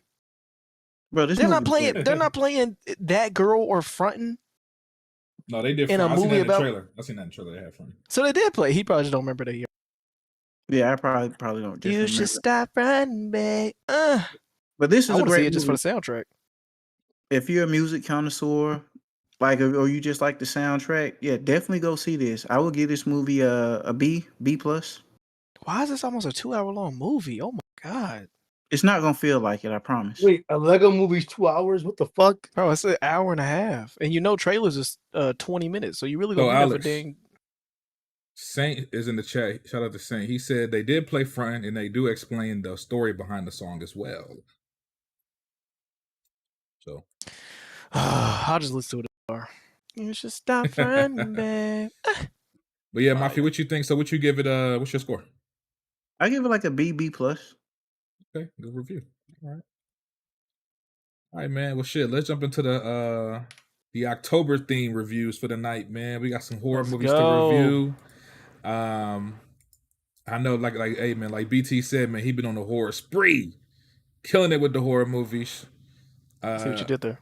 Listen, man, you see, listen, dog. Listen, I'm not gonna tell you where I heard this from, but the word on the street is that BT is the real horror guy and E-Rock is a fraud. That's what I'm hearing. I don't know who said it. I don't know who would even be bold enough. Credibility's in question. I don't know who would even be bold enough to say something like that. But that's what they're saying. People are saying E-Rock is a fraud when it comes to these horror movies. Conveniently, he's not here. I just want to point that out. But an October show talking about Smile 2 and Terrifier, that's crazy. Wow. Yeah, I don't think E-Rock's seen a movie in the past 2 months. I mean, if it's not a movie night in the Discord, I don't think he's seen a movie. Let's just keep it a bean. And even on the movie Talk nights. about it. Matter of fact, BT, we could have reviewed this, but I won't do it to y'all. We watched Salem's Lot last weekend. Terrible fucking movie. The new one, by the way, the remake. Terrible just came out fucking movie. Terrible fucking movie. Who recommended that movie? E-Rock recommended that film. He begged me to play it. He begged me to stream it for the Discord. Oh, you're right. Bad recommendation. Terrible fucking movie. So I just want to point that out. Dang, bro. So E-Rock lost his movie credibility and his privileges to recommend movies in the Discord. Dang, boy, it's been a week for him. Sheesh. I just want to point that out, man. But yeah, let's get to the review. So I want to start with Terrifier. You know, Terrifier is the big thing. It's the hot thing on the streets right now. Doing big numbers. I think they said it's the most successful film in the trilogy so far. The movie killed Joker in the box office. Crazy. Fire. Now I will say this. I did not go see Terrifier 3. I'm gonna tell y'all why. I have not seen the first two. That's the only reason. You should before seeing 3. Exactly. So I plan to see it. I need to watch the first 2 before I go see 3. But luckily both are available on Prime for free if you got Prime. Oh, it's on Prime? Okay, bet. 1 and 2. Yeah, 1 and 2 are both on Prime. But yeah, so we got Terrifier 3 reviews. BT, you saw the film already? Okay, yo, Alex will tell you, I was in the hospital for 9 days. I got out on Saturday. The weekend Terrifier 3 came out. I wasn't supposed to go nowhere, be nowhere. I was supposed to be home for the next 4 to 6 weeks. 3 hours after getting out the hospital, I was sitting in the movie theater. He still had the gown on with it. He still had the gown on with his butt out. Yeah, that's true dedication right there. Hold on, you had the gown on with the fitted. He had the gown on. I still had the little wristband on and everything with my name on it. He had the fitted hat on with the gown. Bro, imagine coming up to the box office. Like, one ticket. I still had for Terrifier, please. I still had the tape. Got the IV bag and shit. When they had the IV, yeah. The woman at the front said, "Oh, good costume, sir." Hey, BT, I know the struggle. Listen, I fell down the stairs last weekend, and we still went to the movies. Ouch. Had to. But before I get into my thoughts on the movie, I gotta give y'all a little history on Art the Clown and the Terrifier franchise's genesis and how it's got to where it's got now. Because to me, it's one of the more incredible stories that we have in cinema. Regardless of how you feel about the movies, you gotta respect the grind and where they got. So hey, yo, he got one tear going down his face right now. Nah, as a horror fan, and as somebody at one point wanted to try to make movies and shit, this shit is incredible to me. So back in 2008, there was a little short film by the name of The Ninth Circle that came out. It was about 10 or 11 minutes long. You could probably still find it on YouTube. That was the debut of Art the Clown, directed by Damien Leone. So this starts all the way back in 2008. When 2024, so it's been 16 years. 5 years later, that short film got incorporated into a horror anthology known as All Hallows Eve. They reworked a few things to incorporate it within that, and then all kind of had an overarching story throughout the entirety of it. All Hallows Eve is available on Tubi. You can go see that. That was 2013. Now, from there, the movie's not great itself, but Art was the star. 5 years later, the first Terrifier gets made for $30,000. They put it out. It becomes a cult classic. Goes to theaters, very limited release. Ends up making $400,000 in the theater. Fans loved it. People loved it. It ended up gaining more steam once it went on to streaming. People demanding a Terrifier 2, Terrifier 2, Terrifier 2. This is back in 2016. Damien Leone, an independent filmmaker, no backing. Nobody wanted to make a sequel for it. Couldn't find no money. So what do? The fans put the money up. They crowdfunded the money for Terrifier 2. Crowdfunded the money for Terrifier 2. $250,000. They make Terrifier 2. That movie goes on to make $18 million at the box office. Here we are now, Terrifier 3, made for $2 million. An independent, unrated slasher film. Unrated slasher film, #1 at the box office. Regardless of how you feel about the movie, no matter how you feel about nothing, to be able to do that, to come from a short film in 2008 to this, crowdfunding the sequel, is insane. That's a journey. So one of the great stories in cinema, for sure. Whether you were whether you want to be a photographer, filmmaker, artist, whatever it may be, you could look at that story and say, you know what? I could do that shit. So salute to him. But get into the movie, my favorite in the franchise. My favorite of the 3 so far. We were talking about it a little bit before we came on. This definitely felt like they perfected the formula. The kills, that's what the Terrifier franchise is known for. Listen, when I first started the movies, I came for the gore. I stayed for the lore. Now I watch YouTube videos. I'm trying to figure out what's going on with Art. Go back. If you go back and watch The Ninth Circle, I think you can kind of see where they're going with this franchise, and I think it's going to come full circle by the end of it. But listen, phenomenal from opening to closing. I loved it. This is right up my alley. As somebody who has Terrifier 2 as a personal slasher classic of mine, the way they built off of what they set up in the last movie, answered some questions while also asking some more to set up for the following film. Great. I will say, Lauren Lavera, who plays Sienna Shaw, she's a star. That girl is a star. She's gonna be how Shorty came on, X, what the hell's her name? Mia Goth came on with X, yeah. Pearl, and Maxine, and the way she kind of took the horror scene by storm, ended up going to be on and playing Infinity Pool. That's what Lauren Lavera is going to do. She smoked it. She smoked Terrifier 2, and then she took her game to a whole new level in Terrifier 3. She was phenomenal. And Art the Clown has established himself. That man is an icon. I will say the opening is my favorite opening of the 3 movies.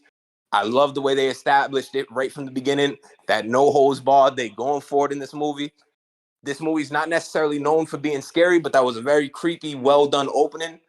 There are some legitimate laugh out loud moments in this movie. There's no spoilers or anything, but there's a part where Art is eavesdropping on a conversation in which people are talking about him. Hilarious scene. There's a scene that involves Santa Claus and meeting Santa Claus.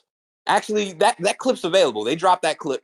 There's a 1.5-minute clip. You can go see that when he meets Santa Claus for the first time. So that's not a spoiler. Hilarious scene. Art bringing that personality to the role. David Howard Thornton, phenomenal, smoked it. You can very much tell that the character of Art the Clown was influenced by Robert Englund and Freddy Krueger. Terrifier 2, if you watch Terrifier 2, if you've seen Nightmare on Elm Street, Dream Warriors, feels like a page straight out of Dream Warriors. You can tell this entire franchise has been heavily inspired by the Freddy. Makeup alone. Yeah, the makeup alone, the gore, the practical effects, phenomenal. I love how they introduced kind of the themes took a little bit more serious approach to some of the characters and dealing with PTSD, dealing with guilt, dealing with trauma and stuff like that. Continuing to build upon the story. One of the big criticisms of the first Terrifier movie was, hey, there's not much of a story here, blah, blah, blah, blah, blah, which honestly there wasn't. The first Terrifier was made for $30,000. It was more of a proof of concept, trying to get people to buy in. He couldn't get people to buy in as far as studios go, so the people themselves, the fans, spoke with their money, put up the money to make Terrifier 2, where he really started to establish and build the story that he's trying to build and build this world that he's trying to build all together. But again, great kills. The comedy was fantastic. Really loved the story and the way they took it. I have one big gripe with the movie that I really can't say because it's a spoiler, but Alex and I discussed it in the Telegram, so Alex knows what I'm talking about. But there's a transitional period from Act 2 to Act 3 where it feels there's about 15 to 20 minutes of movie missing. A lot happens, and it just, like a snap of the finger, it's like, wait, whoa, how did we, what happened? It was so drastic, you dang near don't believe what you're seeing. You're like, wait, is that really? Like it was such a hard, yeah. Especially without spoiling, it was such a big jump. It was such a big jump. I couldn't even like. I didn't know if they was like. I was waiting for them to say, that's not really what happened. But nah, that's what happened. We just didn't see it. Yeah. There's a big chunk of movie right there. Aside from that, I really loved it. There's a couple kills in this movie. One specifically involving a shower that was crazy. Another one that involved some other things. Maybe some rodents was involved. That was crazy. But again, Lauren Lavera, who plays Sienna, she's a superstar. David Howard Thornton as Art the Clown is now a horror icon. The story of the journey is incredible. The movie and what they're attempting to go for, thought they executed it outside of that one big problem that I had. For me personally, 9 out of 10. I loved it. I can't say enough good things about it. And I think, honestly, just knowing where they started to where they are just makes me love the movie and the franchise even more. So salute to Damien Leone and the whole team who made Terrifier. I can't wait for part 4. Loved it. I guess I pick up where BT left off. He covered a big chunk of it. As somebody who isn't as well informed with the Terrifier series and somebody who watched 1 and 2 on the same day to prepare for 3, let me start with the good. I really do love the child abduction. Oh my god, it's Amber Alert. Trixie. White short shirt with a large brown striped black pant. What? Yeah, I just got an Amber Alert. Let me start with what I like. I love the fact that we have a new big baddie in the horror industry, bro. This film, and like what BT was talking about, how the starting point to where they were and the success that they have now, this is deserved. You feel me? I see franchises like this and I go, thank you for having a cult following that amassed to such internet fame, to where now folks are trying to see it out of curiosity. Folks are just like, what is like, you know how many people probably saw Terrifier 3 and hadn't seen 1 and 2? Like, it's getting to where it's like, bro, it's literally getting to where people are trying to find out, what the heck is this? Like, because I remember I saw Terrifier 1 and 2 on streaming services years ago, but I would look at a trailer or it just looked kind of campy, so I really wasn't paying attention to it. This movie deserves that. Not movies. This deserves sequels. Not movies like Nun 6 or y'all know what I'm talking about. Like the puppet movies. Like Conjuring 5. Conjuring. Like if we're gonna have franchises do the sequelitis, let it be something original and let it be something that goes full stop, like full sin, bro. You know what I mean? So I'm really happy that they're seeing the success they are. This movie was cool. I'm gonna be honest. I think I like the kills in the previous movies. I do, and maybe it might be a shock factor, but I do, and I did watch 3 movies in 2 days. But I do feel like Terrifier 1 and 2 had more shocking kills. I agree. Maybe okay, so I'm not tripping. I was like, maybe I'm desensitized No, you're not. about it. I agree. It didn't feel toned down, this movie, because there was definitely some crazy stuff, but this movie did recreate a kill that we had already seen. And furthermore, the scene that the chunk that we feel it though has been left out. This movie lives and dies on the hill of how graphic can we get, how uncomfortable can we make the audience, and how sick and demented is Art the Clown gonna be when it comes to killing folks, right? There is no kill in this movie that we should have missed as an audience. And the kills that we feel like we missed or whatever were way too, like, without spoiling nothing, it's just we should have seen them. That's all I'm gonna say. We should have seen them kills. You know what I mean? Off the principle of it. So I was a little let down. I wanted to come in there and be like on some, oh God. Like the first 2 movies had me going, ugh, like I was cringing in my seat. You know what they did, BT? They substituted, in my opinion, the gore of it for the shock value of it. Because it's not even the fact that this movie made you go like, oh, that's messed up because of what he did, not how he did it. Terrifier 1 and 2, we're seeing how sick he is killing folks. Terrifier 3, it's the fact that they did it makes you go, oh my God. You know what I mean? The first 15 minutes of this movie, you're literally going, nah, no he not. And then he does it. So, and maybe to add to that, I want to just add, my bad to interrupt you, but to add to that, I feel like the other 2 movies, particularly the first movie, was a lot more mean-spirited. This one was a lot more lighthearted and more playful. Art. The last 2 movies, art was a lot like the first movie in particular was vicious, and then it's got lighter and lighter as it's the first one had no rhyme or reason to why we were seeing it. Yeah, the first one felt like this isn't deserving. Like, why is he doing this? Exactly. He was just like, yo, you are a fucking asshole, Art. And you know what it is? This movie, there's a conduit in which that we do get. See, I'm not trying to spoil nothing. This movie allows Art the Clown's. We get more context behind the kills, right? And I think that's what you mean by it's more lighthearted because we actually have dialogue to work with. Terrifier 1 and 2, it was a silent nigga. There was no talking. It was just, I'm just killing. I'm just killing y'all niggas. So this movie, I do feel like they leaned heavy on the second movie that brought forth a story and gave us characters to buy into. And there was a payoff, I agree. But, you know, I was coming in like, look, I want the story, nigga, and I want y'all to push the boundaries. It was kind of like Saw. Saw got every movie. Remember, it was like Saw 2, 3, 4. We was like, dang, bro, how are these directors even coming up with this demented stuff? And then it got to where it's diminishing returns, where that wasn't even that. Like the most recent Saw, it wasn't even that crazy. Like it was like, oh, a buzz saw that cuts your neck off. Okay, cool, nigga. I miss when if you blinked. And if you look to the left, then there's gonna be a needle that goes in your right. If you look to the right, a needle goes in your left. Like I'm used to the creepy. Like how would you even think of this contraption, this medieval torture tactic? But all in all, I will watch this movie. I'm gonna watch the series again. I just watched them last week, so I'll probably be a few months. But great movie. I feel like this deserved the success it's getting. I can't think of another. Let me check my letterbox, and then we can go to whoever else has seen this movie. And Alex, I also want to ask you about the final girl. Oh yeah, what's up? Because you haven't brought her up, but I wanted to get your thoughts. Outside of you saying that she was fine, you never really spoke on her when we discussed it in Telegram. So I wanted to know what you thought about her. Oh, the main actress. 2 movies, yeah, and her performance. Oh yeah, I'll tell you this. I like her as a protagonist in the scary movie more than Jenna Ortega. That's me. I like her more. I feel like it's a little bit more believable. Maybe because she doesn't look like a little girl. You know what I mean?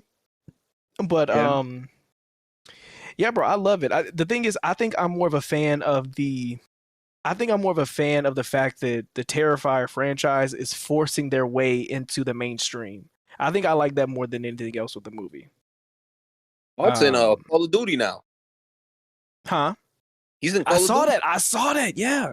That's this crazy. Movie, that is pretty this cool, movie. Bro. And you know what I've been noticing as well, bro? We are getting back into prosthetics. I think Terrifier is the lead in the industry of getting back into prosthetics and the actual the art of makeup and blood and gore and stuff like that. The Substance was a very good example of that. And of course we don't really know even in how Smile much 2, I noticed a lot of Smile 2 had a lot of shit like that. Yeah, Smile 2, The Substance, Terrifier. And I've been, for the past 2 years on this podcast, I've been the main one saying, can we get back to the form of there being an art and gore and actual care? Like, not everything has to be a CGI explosion of the head. You know what I mean? Or like, oh, my eyeballs fell out. Like, bro, pay somebody that's been in the industry since the 80s and actually make something that looks creepy and unsettling. You know what I mean? Great movie, though. Great movie. And I'm glad. Shout out to BT, because if it wasn't for BT, I would have went in Terrifier 3 blind. I wouldn't have went and watched the first two. Fuck with the franchise, honestly. But I told you that when you went to watch. I'm like, yo, I don't know if these movies are gonna be for you, but we'll see. And you turned out to love them, which made me really happy.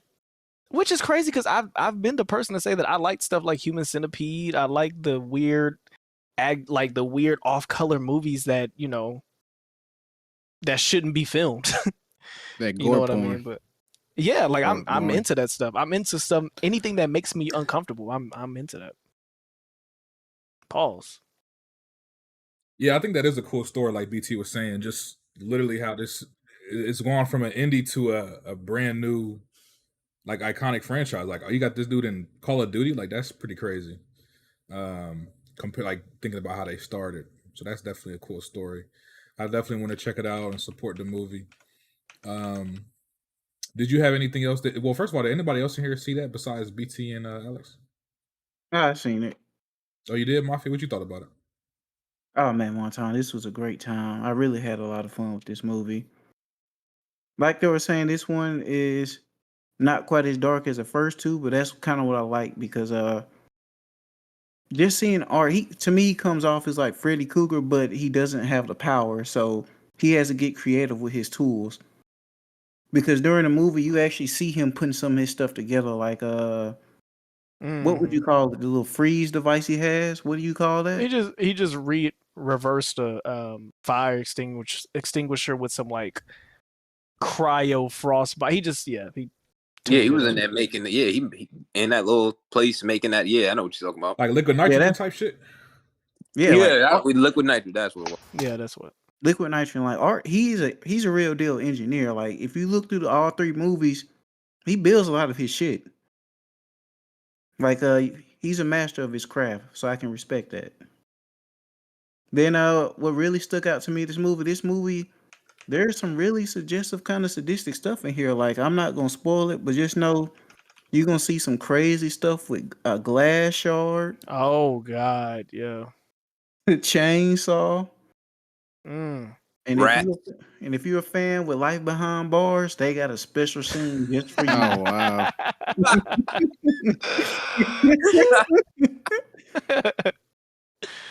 Yo. Shout out to Heartache. Wow. I know what he's talking about. I already know. I got a feeling I know what he means. It's crazy. This is a great movie. Like I said, they pushed the boundaries, because I'm not going to spoil it, but that Santa Claus scene was crazy, because at one point, I didn't think what was going to happen. I just thought, okay, yeah, we did some crazy at the beginning of the movie, but we're not going to keep doing that. We're going to calm it down now and keep it cinema. But no, they went all the way with it. Cinema. I like the story. Go ahead. I was gonna ask you a question, and BT as well. What do y'all think is y'all's favorite thing about Art the Clown's character? It's his personality by far. personality and mannerisms and stuff like that. Bro, in that scene that I referenced, this isn't really a spoiler, but he's eavesdropping on the conversation, and they're like, "Oh, talk about how great Art the Clown it is," and kind of like how his notoriety, and they flash into him. You just see him like, "Oh, stop, me, really, me? Talk about me? Wow, you too much." You guys and he just has like a that had me dying laughing in the theater. He has like a Jim Carrey style of like physical comedy to him that I like. I think, and that's what I was gonna say. My favorite thing is like when people are screaming, crying, he literally enacts it with them. Like if it's like he's like ah! Like he's quietly screaming with them. I love when he does it. That is so sadistic, bro. It's like he will be doing the most messed up shit to somebody, and at the same time, like playing around, like bro. Light at the same time, like you don't know whether to laugh or cover your eyes. Yo, classic scene on Terrifier 2 when he opened that girl back up. He popped in the screen with salt and lemon and danced. He said, like nah, bro. Nah, the first movie that scene, I'm not gonna. Wonton hasn't seen it, so I'm not gonna say the kill. But if you've seen the first Terrifier, you know the kill. And then he my god, pulls the camera phone out. Oh yeah, call back to earlier in the movie. I was like, yo, this is sick. That was you seeing Terrifier for the first time. That to me is still the sickest kill in the series. Like bro, that kill. Oh god, yeah. Oh my god. I watched it on my phone. Did they deserve it? I don't think they deserve it. Nobody deserves it. Especially that though. The brutality in that kill though was like, bro, what did they do to you? The first Terrifier is the meanest, like that is the darkest, meanest one of them all. Like, and I think it being so low budget, only being 30,000 kind of helps that because it literally is like a singular location, grimy, dirty, grainy film. Yep. The lighting makes it difficult to figure out what's going on or what's happening in the background sometimes. So it just kind of adds that atmosphere. Even the way that nigga body is made, like that scene that you talking about when he was crouched on the ground, like you know what I'm talking about, like the Slav squad. Oh my god! Even his body being lanky and awkward is just all of that is uncomfortable. Like he is built like Ant. Ant is a nigga that looked like B.O.B. in the face, but he built like Arthur the Clown. Arthur the Clown, bro. B.O.B. He does. He do. Another thing. Hey, shout out to our man Ant. He beats women. That's crazy. Nigga said, "Yo, that's my man's. He beat women." That is crazy. Wow. You don't beat women. You don't. I gotta clip this up. I gotta send it. He gonna be pissed. Yeah. Oh yeah. Nah, but Wonton for sure. Take the time, watch those movies. I think they both should be on Prime. I know for a fact Terrifier 2 is on Prime because I rewatched it before seeing Terrifier 3. So if Terrifier 1's not on Prime, then it's probably on Tubi. But either way, definitely a series worth checking out, and you'll see how it progresses, and you could see them getting more money as it goes along, and kind of how he's perfected the formula from 1 to 2 to 3 to where, like I said, I think 3 best in the series, and I can't wait to see where they go. All right, bet. And Jack just said in the chat that it's also on Peacock, but I don't have Peacock. Jack likes Peacock. I don't have Peacock. I don't use that shit. But y'all just got to get a Fire Stick, man, and get it over with. Yeah, I got a Fire. I got a Cube. You know the Cube? I got the Cube. It's 4K. Yes, sir. That's what I'm on. Fire. But there was something else I was gonna say about. We could do a movie night for real if you still awake. We can watch Terrifier tonight. Yeah. All right. Like, yeah. Oh, that's what I was gonna say. So we talked about Terrifier. BT, was there any other horror movies you wanted to get into? Did you want to speak about The Substance or anything else? Yeah, I'll get to The Substance and I'll go through a quick rundown because, like I said, I've been home, nothing to do, so I've watched probably 9 movies in the last 7 days, and it's all been horror. So I'll start with The Substance because that's the one I got the most to say about. For all the talk about Terrifier 3 being so disgusting and gory and all that, The Substance was way nastier. Like the Substance was disgusting, and I loved it. The Substance is fire. Like I before we came on for the pod, I think one time you and I and Alex, we were talking about this too. I kept seeing the trailer pop up on YouTube. Every time an ad came up, it was for the substance, and I hit skip. As soon as that 5 seconds went by, I skipped. I just remember seeing Demi Moore, and it was like some quick cuts in the trailer. I'm like, yeah, I'm cool. Let me just skip this. Kept skipping it. Yeah. Then I started seeing people talk about it. I'm like, all right, I got to see this. Got really sick. Wasn't able to see it. So once I got out, pound the fire stick, made sure to see substance. And I was pleasantly surprised. Went in completely blind. The only thing I really knew about it is that it was body horror involved. That's it. Yeah. That's all I really knew. And I was pleasantly surprised. First of all, I don't know what Demi Moore was so worried about. She looked great. I thought she looked great. I don't understand why she was so me too. phenomenal. But them titties still sitting right. They still sitting. Like, yo, you look all right. Like, I don't get it. Dennis Quaid. Shout out to Dennis Quaid, yo. Dennis Quaid smoked that role. Thank you, bro. Yeah, I told He he never stole the seen him scene. play a character like that before, but he smoked that. He stole the was scene like- in every scene, bro. Every scene. Bro, that was disgusting when he was eating that shrimp, just Yeah, sitting there dude. eating that shrimp. I'm like, yo, this is disgusting, though. I don't even want to get back the camera up. This is disgusting. Like, bro, I saw somebody on Twitter say he was terrible in the movie. I was like, huh? There's no way. Yeah, I'm like, what the That's fuck? weird. That He nigga was stole phenomenal. the scene, bro. I think they was hating because Think he's like a about Trump the supporter right meanest now. gay But man, you know, he's way meaner. Like, gay niggas can be very mean. He was way meaner than the biggest nigga. Dennis Quaid is gay in real I thought life. he was gay. No, I thought he was gay in the movie. He wasn't gay. No, he had a wife, and he was flirting with the girls. That's why he liked her so much. That tells me nothing. Oh well, I guess yeah. No, I don't know. He came off as part of the reason why he was picking them women is because he wanted. maybe because he hates. Maybe because the way he was talking to the women, I'm like, yo, that nigga got gay tendencies. Oh, I know exactly. Yeah. Like the way, yeah. So maybe that's why I thought he was gay. But yeah, I stand correct. But nah, he smoked it. I thought Demi Moore. I haven't seen her in a movie in a while. She smoked it. Shorty, her other half, her quote unquote better half, if you will, she was phenomenal in the movie as well. I think she was in Once Upon a Time in Hollywood, if I'm not mistaken. I think that's why I've seen her before. Yeah, she was. Love that yeah, movie. that's why I've seen her before. Bro, everybody's in but that she fucking was, movie. It's crazy.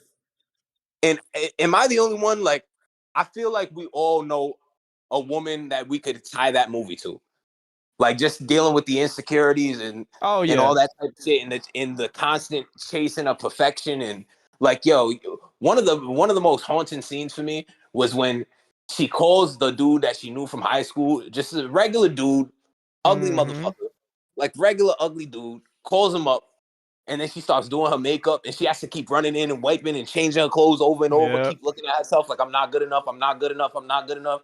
Like, in that moment, I felt horrible for her.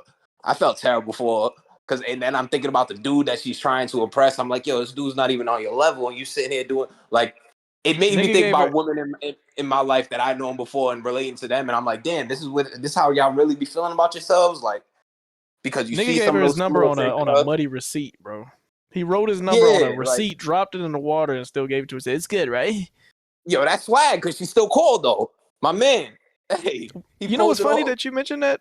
When I reviewed this movie on here, I said this is going to be a movie that women are going to identify with the way that they identify with Barbie, where it has a commentary on the male gaze and how women have to, like, you know, So you got what I got out of it as well. Yeah, and I just felt really bad for her. You know what I mean? I felt horrible for her. And then her younger half, she complete opposite as far as how she came off and being uber confident and kind of this fucking flamboyant, super out there girl that knows she looks good and just takes advantage of that and utilize that, and seeing that contrast. And again, with both sides of her, you can there's women in your life that you can relate that to. So as watching it, I'm literally thinking of women that I knew in my past and all my present, whether it be family members, exes, whatever it may be, and be like, damn, this is how you feel. This is what you're going through, and just like stuff like that. But I thought it was great. And then as it goes on, you don't think the movie can get nastier, and it just keeps getting nastier and nastier and nastier. Where by the end of it, in the third act, I'm just like, yo, this is surreal. Like, this is surreal. It felt like a fever dream, like, by the end of it. And that last shot on the star and then wiping her off the star and everything, I'm just like, yo, I almost gave it a standing ovation in my crib. I'm like, yo, this movie was phenomenal. completely. And then I was mad at myself for never watching the trailer. But then I was like, wait, nah. Good thing I skipped it because I went in super blind and had no idea what this was going to be about, and it just surprised the hell out of me. So overall, the substance, thought that was fire. That's going to be on my top 10 of the year. That was phenomenal. But before you guys get to Smile too, because I'm gonna try to tune that out because I haven't seen it. And I want to go in as blind as possible for that. I'll just run a few more things down. We talked about Terrifier 3. There was a movie that dropped on the 15th of October, available on Amazon Prime. It's called Stream. It's brought to y'all by the same people who produced Terrifier 2 and 3. It also stars David Howard Thornton, who plays Art the Clown. He's one of the killers in this movie. But essentially, the movie, family dealing with some family issues, decides to go on vacation, goes to vacation on this hotel.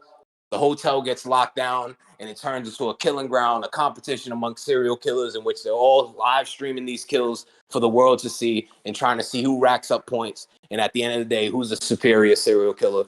I watched it just for the simple fact that obviously I'm a fan of Terrifier, seeing the people who produced it. Damien Leone did the special effects on the movie, so I knew the practical effects would be great. The gore would be great.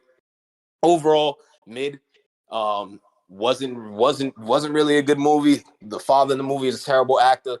They did have a lot of horror legends in it. I mean, Tim Curry's in it. Danielle Harris was in it. Dee Wallace was in it. Who else was in this movie? Tony Todd was in it briefly.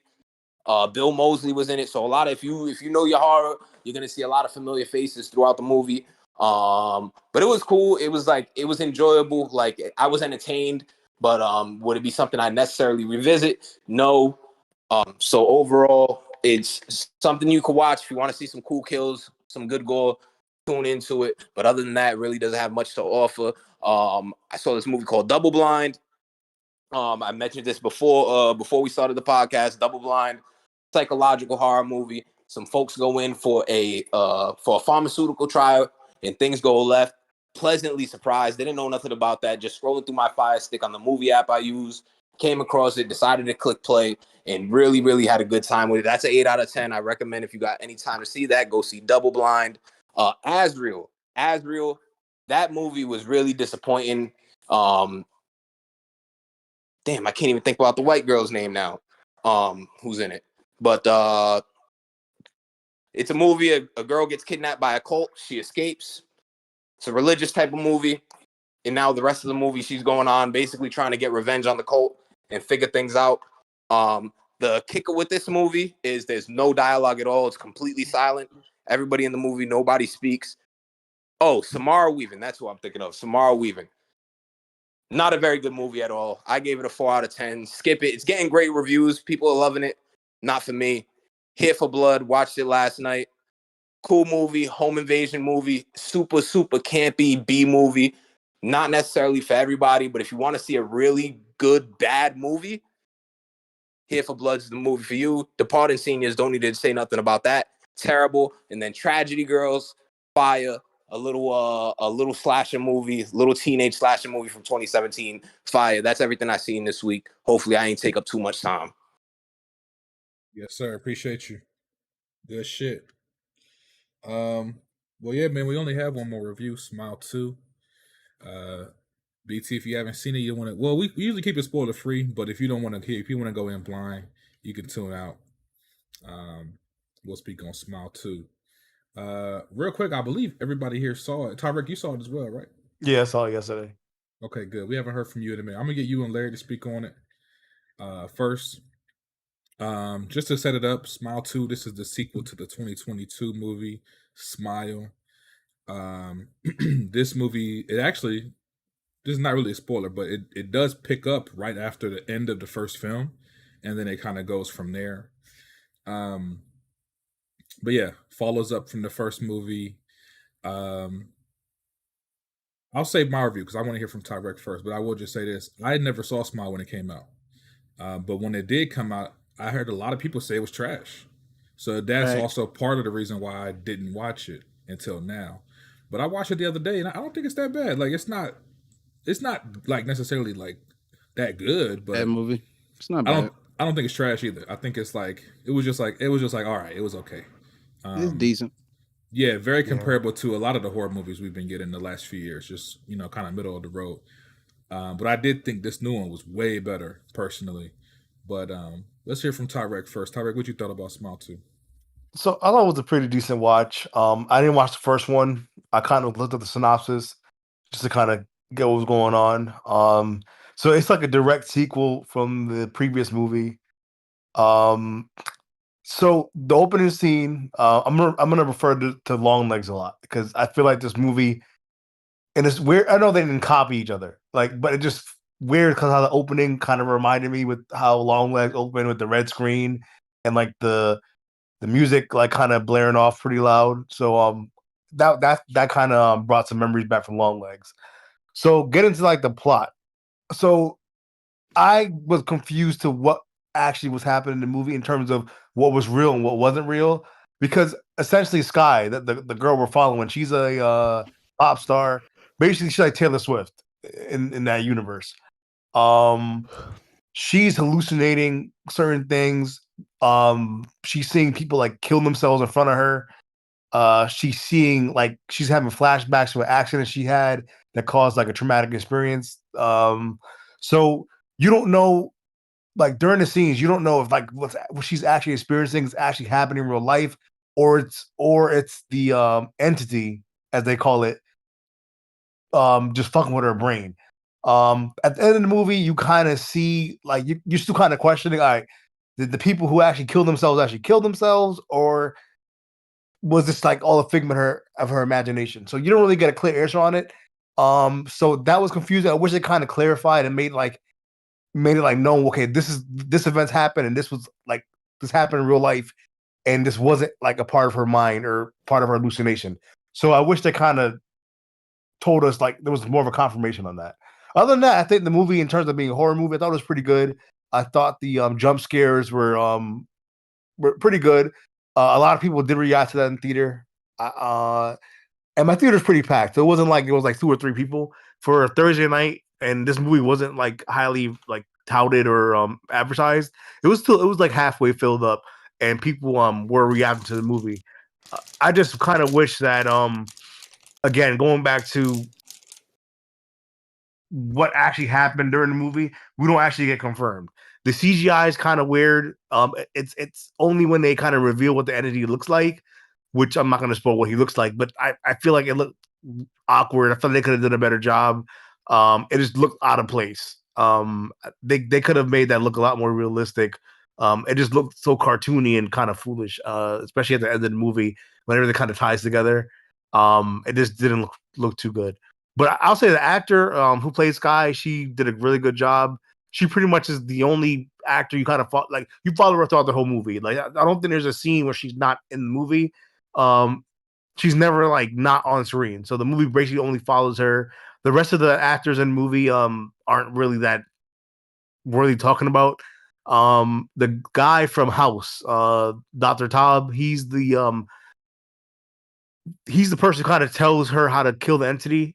He was in a movie Wait, for like that's the actor from House? Yeah, that's not the House, but there's a doctor on there, Dr. Taub. Oh, okay. Yeah, he's like one of the doctors on House's team. He's also in this movie too.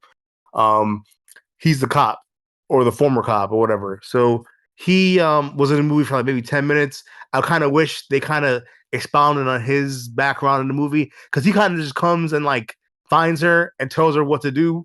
And I'm like, dog, how the fuck did you even find it? How do you even know she had the entity? It didn't make any fucking sense. Oh, he explained it. Yeah, but how did he know that? That's the thing. He explained all that. He talked about Yeah, it. he explained everything. You probably was checked out on somebody, nigga. Who are you? But he explained it. It was quick. It was quick when he said it. Yeah. It was in the bar. Yep, it was quick. Yeah, okay. He ran. It makes down sense then. Pretty fast. So I was just like, okay, I get it. But I'll say this: the opening part of this movie, I was like confused on what the fuck was going on. It was fire. I just thought, like, I was like, dog, I didn't know this was the type of movie we were getting. And then it kind of changes to the movie you kind of see with the trailers and stuff like that. But the first 10 to 15 minutes, like, it felt like a whole nother movie. But if I had to give it like a score, I'd probably give it like a 7 out of 10. It's not gonna win no awards or anything like that. I don't think it's the best horror movie I've seen this year. I still think Long Legs is better. I still think Omen is better too. But it's a decent watch. It's a good Halloween movie or October movie to watch. it's definitely not a bad movie, but I wish they kind of solidified the actual events that happened in the movie. Because at the end of the movie, I just don't get what the fuck was going on. Like I don't get like who actually died. The person there's a guy who kills himself at the beginning of the movie, and I'm like, is he really dead? Like based on the ending of the movie, like are we sure anyone who died in the movie is actually dead? Based on the end of the movie, because they kind of leave that kind of vague. So well, that guy, he is dead. So is he dead based on what we see at the end of the movie? Like we're kind of assuming that the same thing that happened to her happened to him. Yeah. Okay. No, you talking about the guy? Because you didn't see the first one, right? No. That actually happens. Okay. Yeah, that's what happens to him. Yeah. When it's time to kick the bucket, that's what happens. That's At the end, what happened at the end is what happens to everybody who doesn't beat it. That makes sense then. Okay. Who else saw it? Yeah, 7 out of 10. I saw it. Yeah. No, I'll let Tarek finish though. No, I'm good. Yeah, you good. Yeah, go ahead, Larry. Yeah, I saw it. I thought this movie was okay. It was worth the watch. The beginning sequence, that first 5 minutes, that opening scene, I thought that was really well done. I see the similarities to what Tarek said about the way it is, the way it's shot with the long legs, the way they use like similar even throughout the movie, not just that opening scene. Even throughout the movie, there's a lot of centering of shots where the main character's in the middle of the screen. It's not really in a lot of panning shots that follow. That it's like there's a camera that just sits in the middle of the room and it follows the character. There's a lot of those shots in the movie that Longleg also did. But I just feel like it was done better in Longleg because it fit that tone a little better. I feel like this one was it was a little lazy the way they did it. Because that centering frame in horror movies, it's like it really works really good with like capturing, like making like a tense scene, like capturing like how tense a scene is for a character. Like it's really effective in horror movies. But I feel like they didn't do it with the gravitas that Longlegs did it. But other than that opening scene was pretty good. Like it picks up it's pretty much the natural progression from the last movie. Because that character, the character from the beginning that we first see in the car, I don't want to spoil too much, but he's in the movie. He's in the prequel or the first movie, I guess. The guy that plays him, his name is Kyle Gallagher. One time, yeah, and I don't know if his name. He the one from Strange Darling. He was also in Strange Darling. Yeah, he was also in Strange Darling as well. He's making the rounds. He's getting pretty popular. I think he did a good job in that opening scene. And moving on from that, Sky, the main character, Sky Riley is her name. Yeah. In the movie. Sir. Yeah, like he said, she's like a Taylor Swift, or she's a pop icon. And I feel like all the scenes where they like show her rehearsing or on stage, it felt like it was really well produced. Like the music didn't sound bad. Like the movie music, it sounded good. I think she did all the she actually did all the vocals. So I think the actress actually did pretty good at portraying this pop star, at least like in the beginning portions of the film. And let's see, moving on from that, jump scares and like the creepy aspect of everything. The jump scares were okay. I didn't. It was a few jump scares that got me, only because of how fucking loud the fucking scene had got. Speak on it. Like it was just like it more so scared you with vocals or octaves than what you actually saw on screen. Yeah, so I thought that it was a lot of that a few times. That's like a cheap scare too when they do that. Yeah, it's like jump scares are cheap scares. Like it makes sense like if it's like in the scene or it's building up, but sometimes it just doesn't build up and they just boom and hit you with a fucking jump scare. And I'm just like, okay, there was no build up to that. Just a little cheap scares, whatever. What else? Shit. There was one scene that I liked about like with the creepiness or whatever. There's a scene where there's a fan. There's like one of her biggest fans, and the fan actually breaks into her room, and he actually breaks in, like the fan breaks into her room. You talking about inner cheat code? and you kind of like, you're like, hold on, is this the demonic presence playing with her, or is this actually happening? Because they set it up to where it's like that like a smile demon that was interacting with her earlier, or is this like a actual like crazy a crazy super fan? And I really liked how they make you think about that, like holy shit, is this the demonic presence, or is this guy like, is this really about to go down? Is he really about to try to attack her, rape her, whatever? But that scene was pretty well done. It was pretty tense and scary.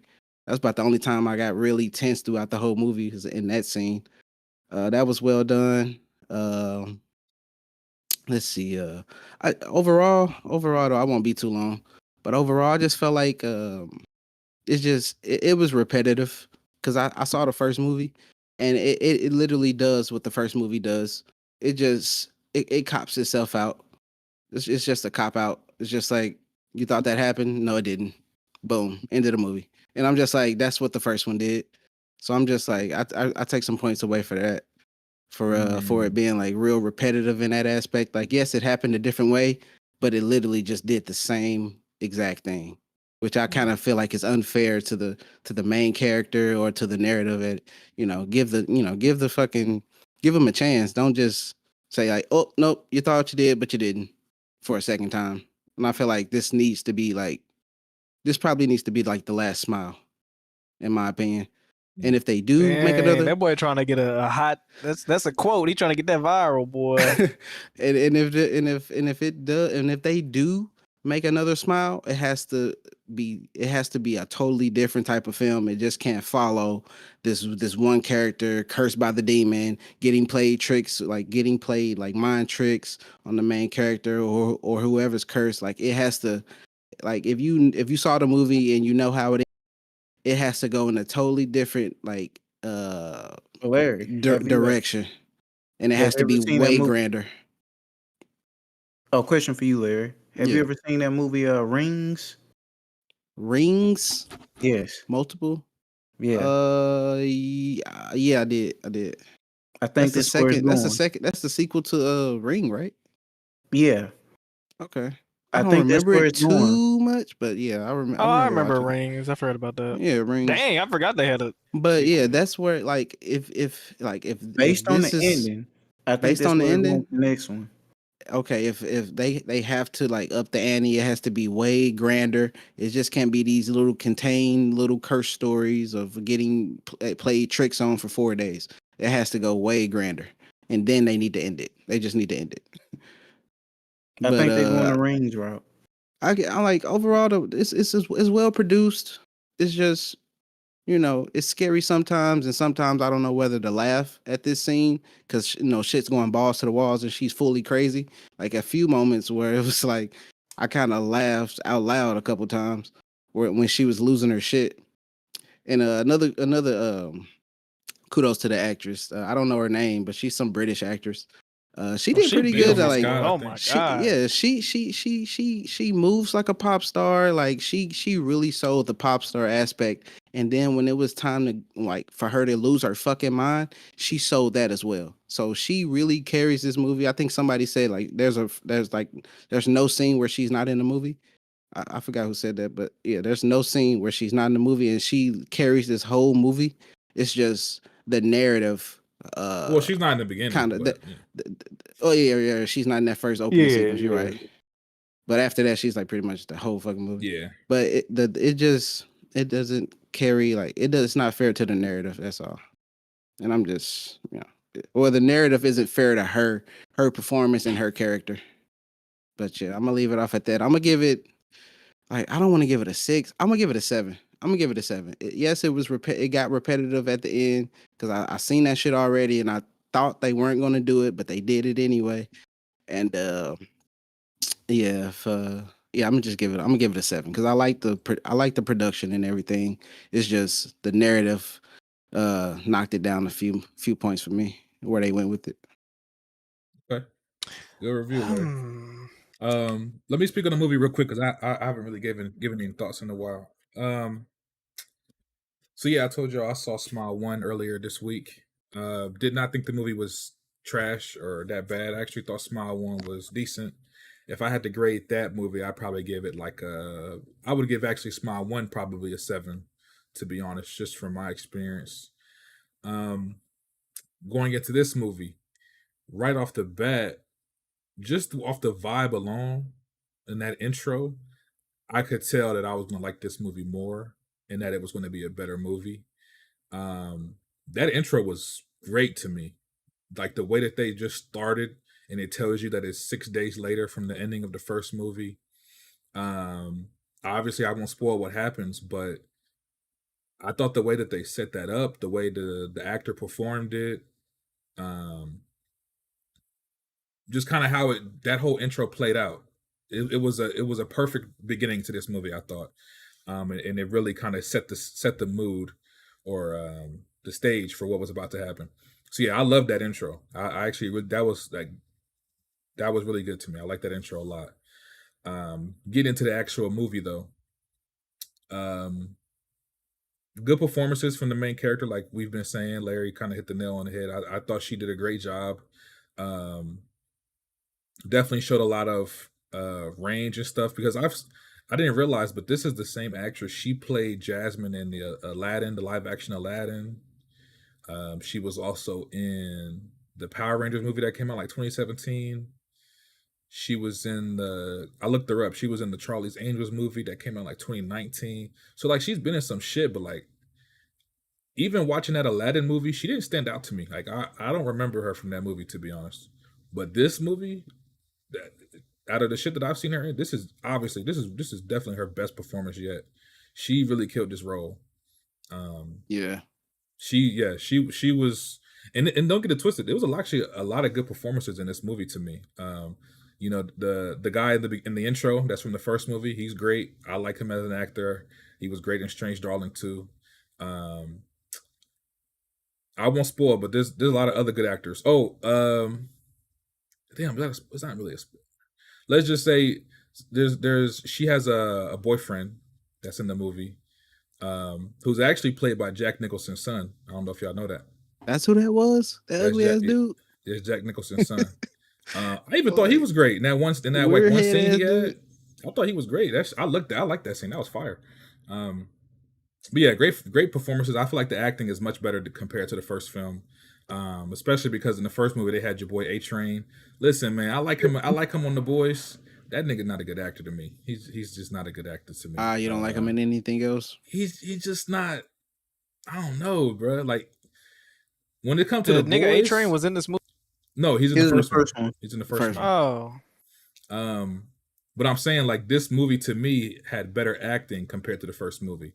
The main cast and the supporting cast. The main woman in the first movie was cool, but the girl in this movie is way better. Fire. So yeah, good performances.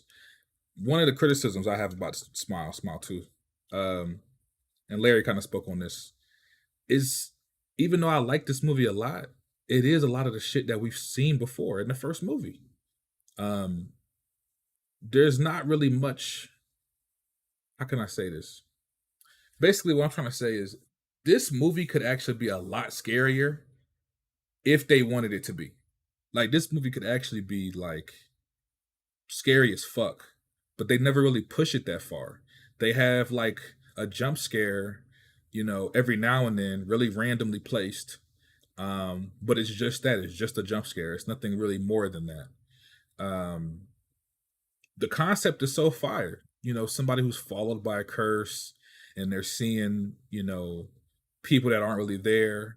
You could really do a lot of scary shit with that, but they never really push it that far. They don't really go that dark with it. And I think they could, and it would actually be a better horror movie. This movie, it's almost like they don't want to make it dark enough. But I feel like I think. Yeah, go ahead. No, go ahead. No, I feel like if they tried to go too horror, they would have to like slow the pacing down. Yeah. And I don't think they want to slow the pacing of this movie down. They want to keep it going because this movie is like it's a thrill ride. It doesn't stop. Yeah. It doesn't really like slow down. And I feel like they would have to like slow the movie all the way down to show some really creepy shit to let it like sit in and, you know, sit in. You know what I mean? But that being said, I mean, there's a lot of good things about this movie. Me personally, I really enjoyed the gore, like the kill scenes. They definitely use a lot of practical effects that I think look really, really good. the jump scares that are in this movie, I feel like they work better than the jump scares in the first movie, to me personally.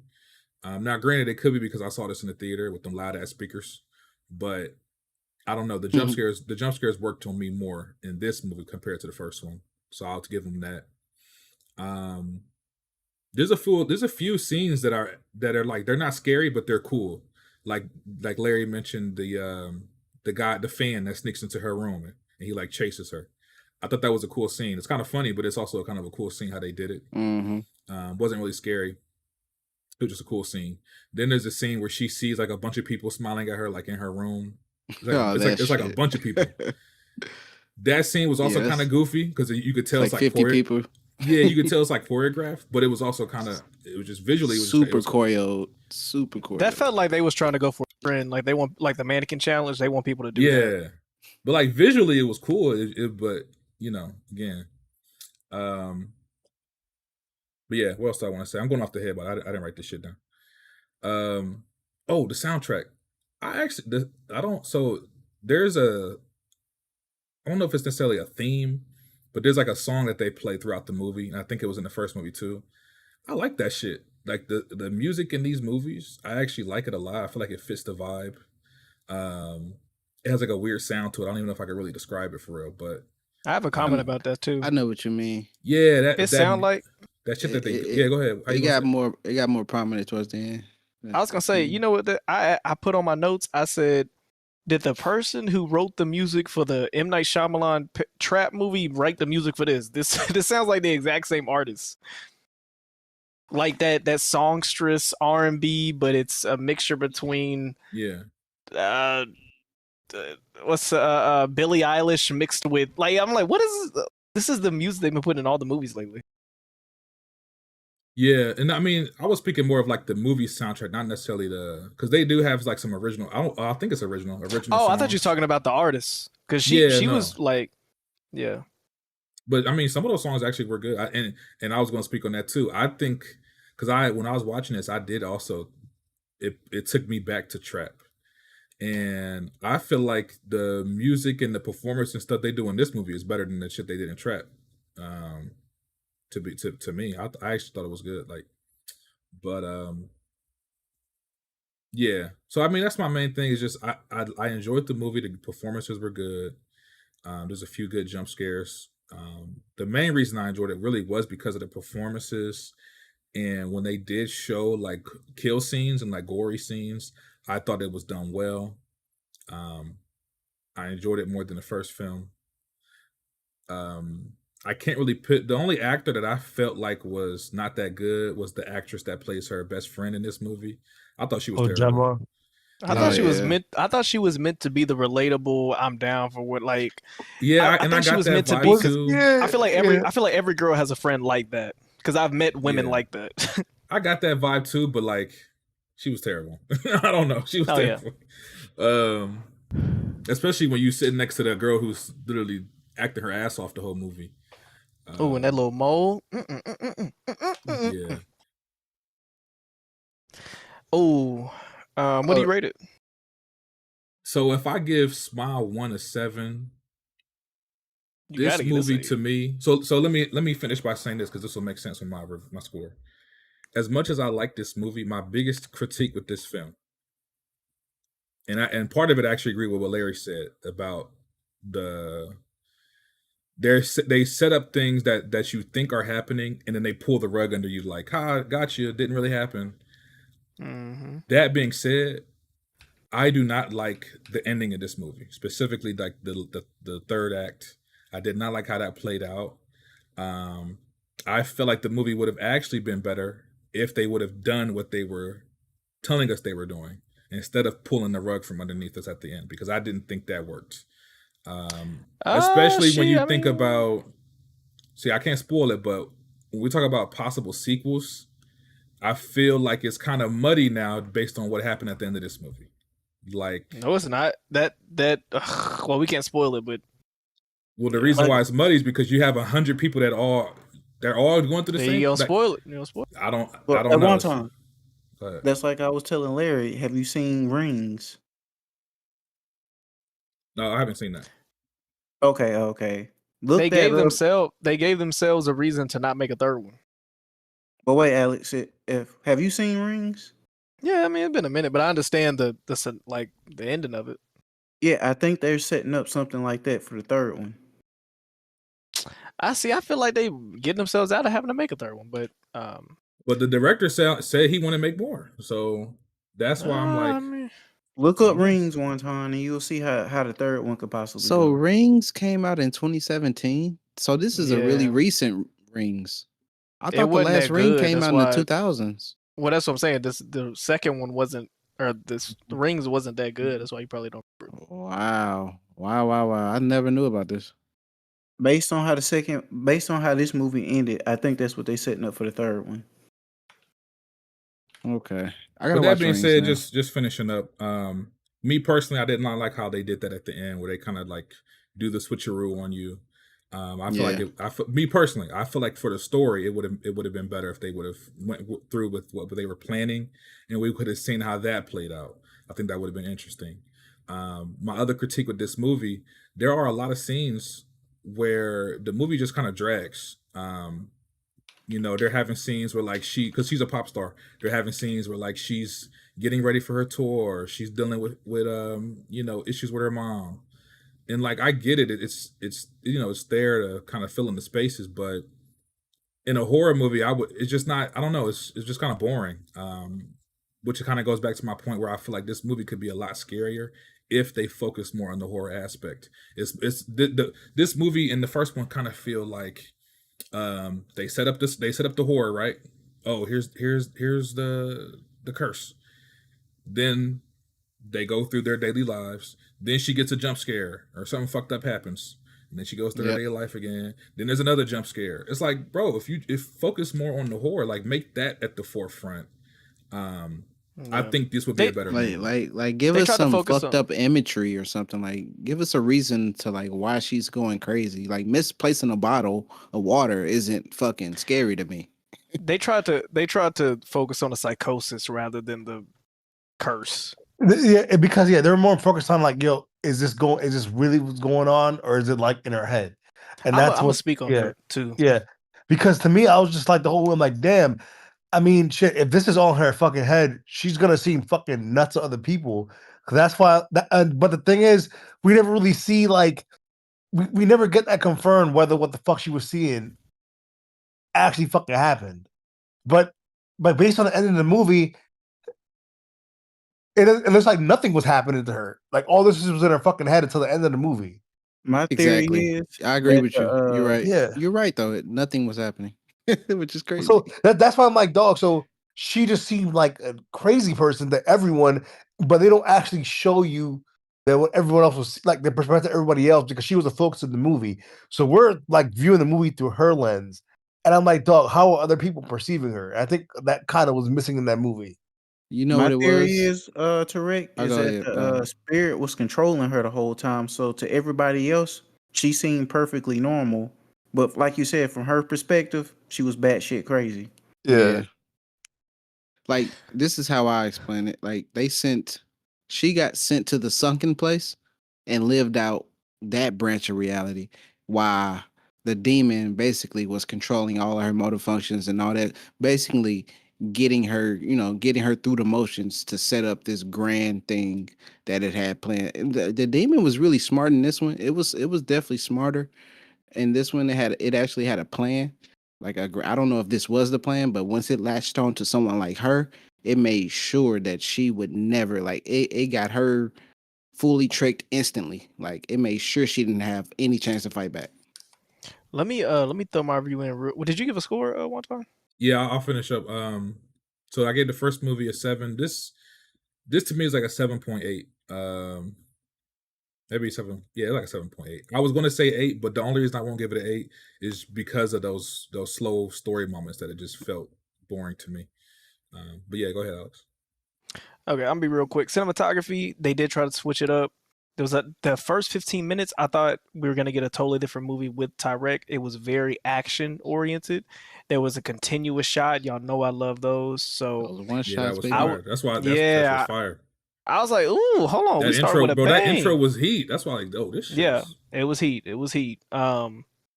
I really like that. But the shots in general felt like a mixed bag. There were times where it would zero in on her with this like fisheye look, and there was some where it's almost like they strapped the camera to her chest and was like falling with her and stuff like that. So I wasn't mad at them trying to switch it up. They need to do that in order to progress from the first movie to the second one.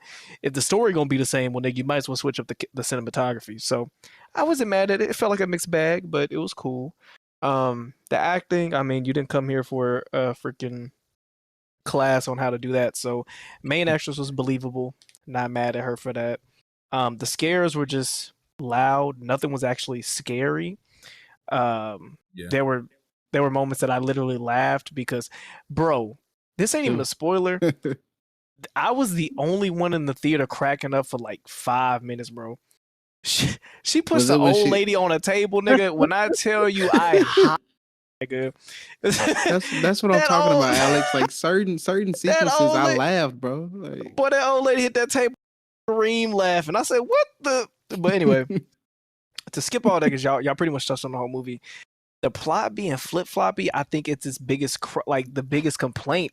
Funny enough, because you have your Beau is Afraid to where the entire movie is, oh, this never happened, or we don't know what happened. And then you have like the Inceptions where it's like you get to the very end and it's like, wait, did it happen? Then you have your typical twists. What's the magician movie? The P something. I'm blanking. But anyway, The Prestige. You have certain movies where there's a twist, but then it shows you the entire time, like, oh, this is really what happened. This isn't what you saw. So you have movies that play it well. This movie, it never made it feel like I was on the ride with it. Like you would get to a point and it's like, oh, okay, this is real. Oh no, she's imagining it. Okay, she's imagining it. Oh wait, no, this is real. And then it follows out. She'll believe, oh, this is one of those things that's not real, but no, the movie keeps going and the scene keeps going and you see other things around her. Like, prime example, there was a kill that happened. There was blood on her. People are like, yo, there's blood all over you. But then 20 minutes later, that character is back in the stands. So it's like, did you kill her or not? Because the world around you is reacting to all this blood on you from something that just happened. You see what I'm saying? Yeah. And then it gets all the way to where it's and so it's like, okay, so that didn't happen, but some of it did happen because she's over here now. And then when you get to the end of the movie, nah, I'm not gonna spoil it, but because the movie just came out this week.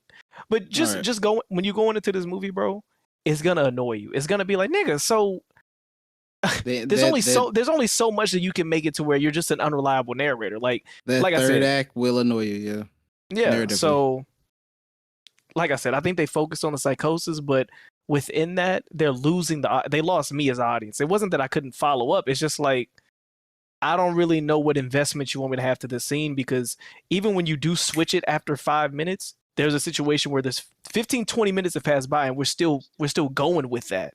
So did it happen or not? You know what I mean? Anyway, cool movie. 6.9 out of 10. Because at the end of the day, it's just a typical. I'm giving it points for the fact that they tried to elevate, which they did. You could tell the production, the money was behind this movie. Yeah, it feels like they had more money for this movie. Like after this, they gotta make the fucking Smile Avengers.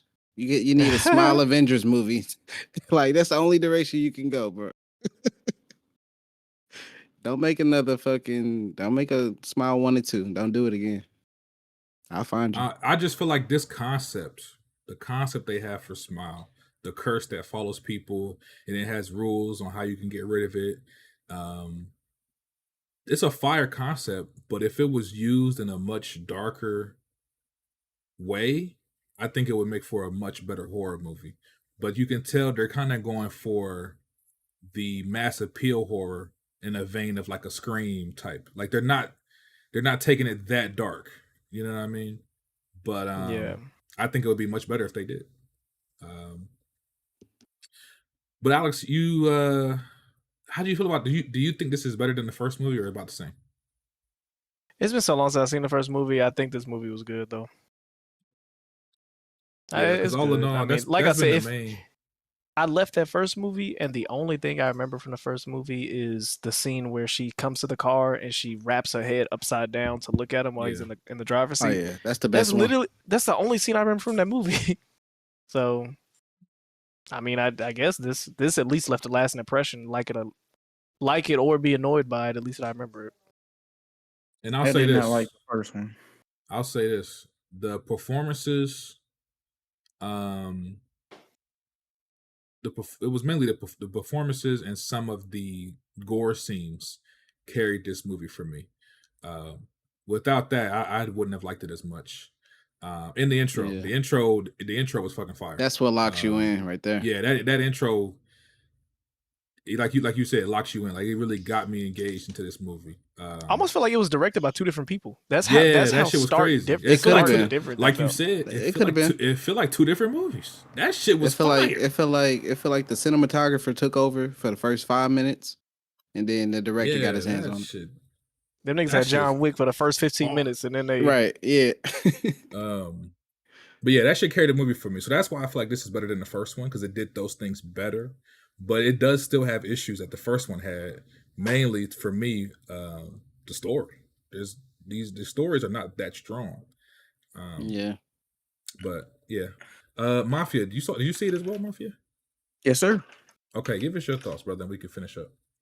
Okay, I'm gonna make this quick. So I did not like the first Smile. I thought it was pretty boring. This one, definitely better. Story, it was better enough. It was still pretty simple, but it was more entertaining than the first story because I thought it was interesting seeing everything from Sky's perspective. Because last movie, I think the lady was a doctor or psychiatrist. So seeing a celebrity deal with this stuff, knowing they're a public figure, everybody's watching them in every moment, I thought that was a more interesting take. As for the jump scares, now they were all predictable, but what I liked about these jump scares, they were a little bit more entertaining. Like we said, guy in the hallway, the mirror, I thought that one was good. And then all the people in her apartment, I thought that was pretty funny for a jump scare. The only thing I really didn't like about this movie was, like everyone was saying, the ending, because it's literally just they rescanned the ending from the first movie.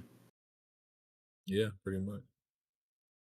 Like you said, if they had just kept everything, like all of that did actually happen, that would have made for a much interesting story. Let's just say, well, I can't say because that'd be spoiling. But let's just say the movie ended differently, but all that stuff at the end really did happen. That would be a much better movie, especially if they tried to make a sequel off that. So overall, I'll give this movie I give it a C. So this is a C. What you think the first movie would be as far as a grade? I give it a D, man, because I was bored. The scariest part of the first movie is when they had a jump scare and a white lady behind me started screaming. Damn, so the lady in the theater scared you. Yeah. She scared you more than the movie, that's fine. Facts. The jump scare, it was a jump scare when she was in her kitchen at night. I was like, okay, they're about to do a jump scare. I'm ready. Yeah. I seen the jump scare coming, but all of a sudden a woman started screaming behind me and I jumped. White lady apologized. That was funny. Appreciate y'all's review, man. Check out Smile 2, man. I think it's definitely worth the watch. If you enjoyed the first movie or you thought the first movie was mid, I will say this is an improvement. How much of an improvement? I mean, that's up to you. But I do think objectively it's definitely been improved. It's definitely worth the watch, especially, it's October. Go check out a horror movie, man. Go check out a new horror movie. Go support. I think it's definitely worth the watch. But that's it for the reviews. That's it for the topics. We can get the fuck up out of here, man. Tyrek had to dip out. He has to get up early tomorrow, so salute to Tyrek. We'll go ahead and start our outros. Let's start with Larry, brother. Let them know, Larry, where you gonna be at, man. All right, man. It was good having me on. I enjoyed my time here. Better than the first 2 times for sure. But yeah, it was good coming on, talking some movies with y'all. But yeah, y'all can catch me. Should just catch me streaming every now and then on Twitch at a low latency. And low latency, Larry. But yeah, thanks for having me. Appreciate you, brother. And BT, if you there, brother, you want to get your outro? Yeah, tune back in just in time. I made sure I took it off speaker and went to my phone headset. Missed the whole Smile 2 review. So I'm going to check that out Sunday. The Patriots play early, 9:30, because they're in London. So I'm going to catch that after that. I'll go see like a 1 or 2 o'clock showing on Sunday. But yeah, shout out to the real resident horror guy, E-Rock. I see more horror movies this week than you've seen this year. You know, for anybody... Hey, for anybody who's looking to get into the Halloween spirit, 3 quick recommendations on Halloween movies: Cobweb, Going Blind, Haunt. A couple folks go to a haunted house and things go crazy. And then also Dark Harvest, really unique take on something that should be a straightforward story. And then, one more, can't forget the classic Trick or Treat. If you've never seen Trick or Treat, you miss out. That's the quintessential horror movie, captures the spirit and essence of the holiday better than any other Halloween horror movie I've ever seen. So shout out to those 4 movies. If you're looking to get into the spirit, check them out. Thank y'all for having me. Fire. Yes, sir. Appreciate you. Appreciate you. Mafia, go ahead, brother. Yes, sir. Another podcast in the books. It's good having everybody come through. We'll catch y'all again next week. And remember, keep it cinema. Sir. And Alex? Hey guys, thanks for tuning in. Great night. Had a really good show. Hell yeah. Yes, sir, man. We'll catch y'all next week. Maybe. I don't know what the fuck is coming out. Venom, right? Oh, Venom, yeah. Venom, Yeah. Venom, Tyrek Venom. and Red Pig been dickied in Venom, so we'll get that review. Facts. I can't wait to shit on it. But yeah, we'll see y'all next week, man. Appreciate y'all for tuning in, man. Peace out. Peace.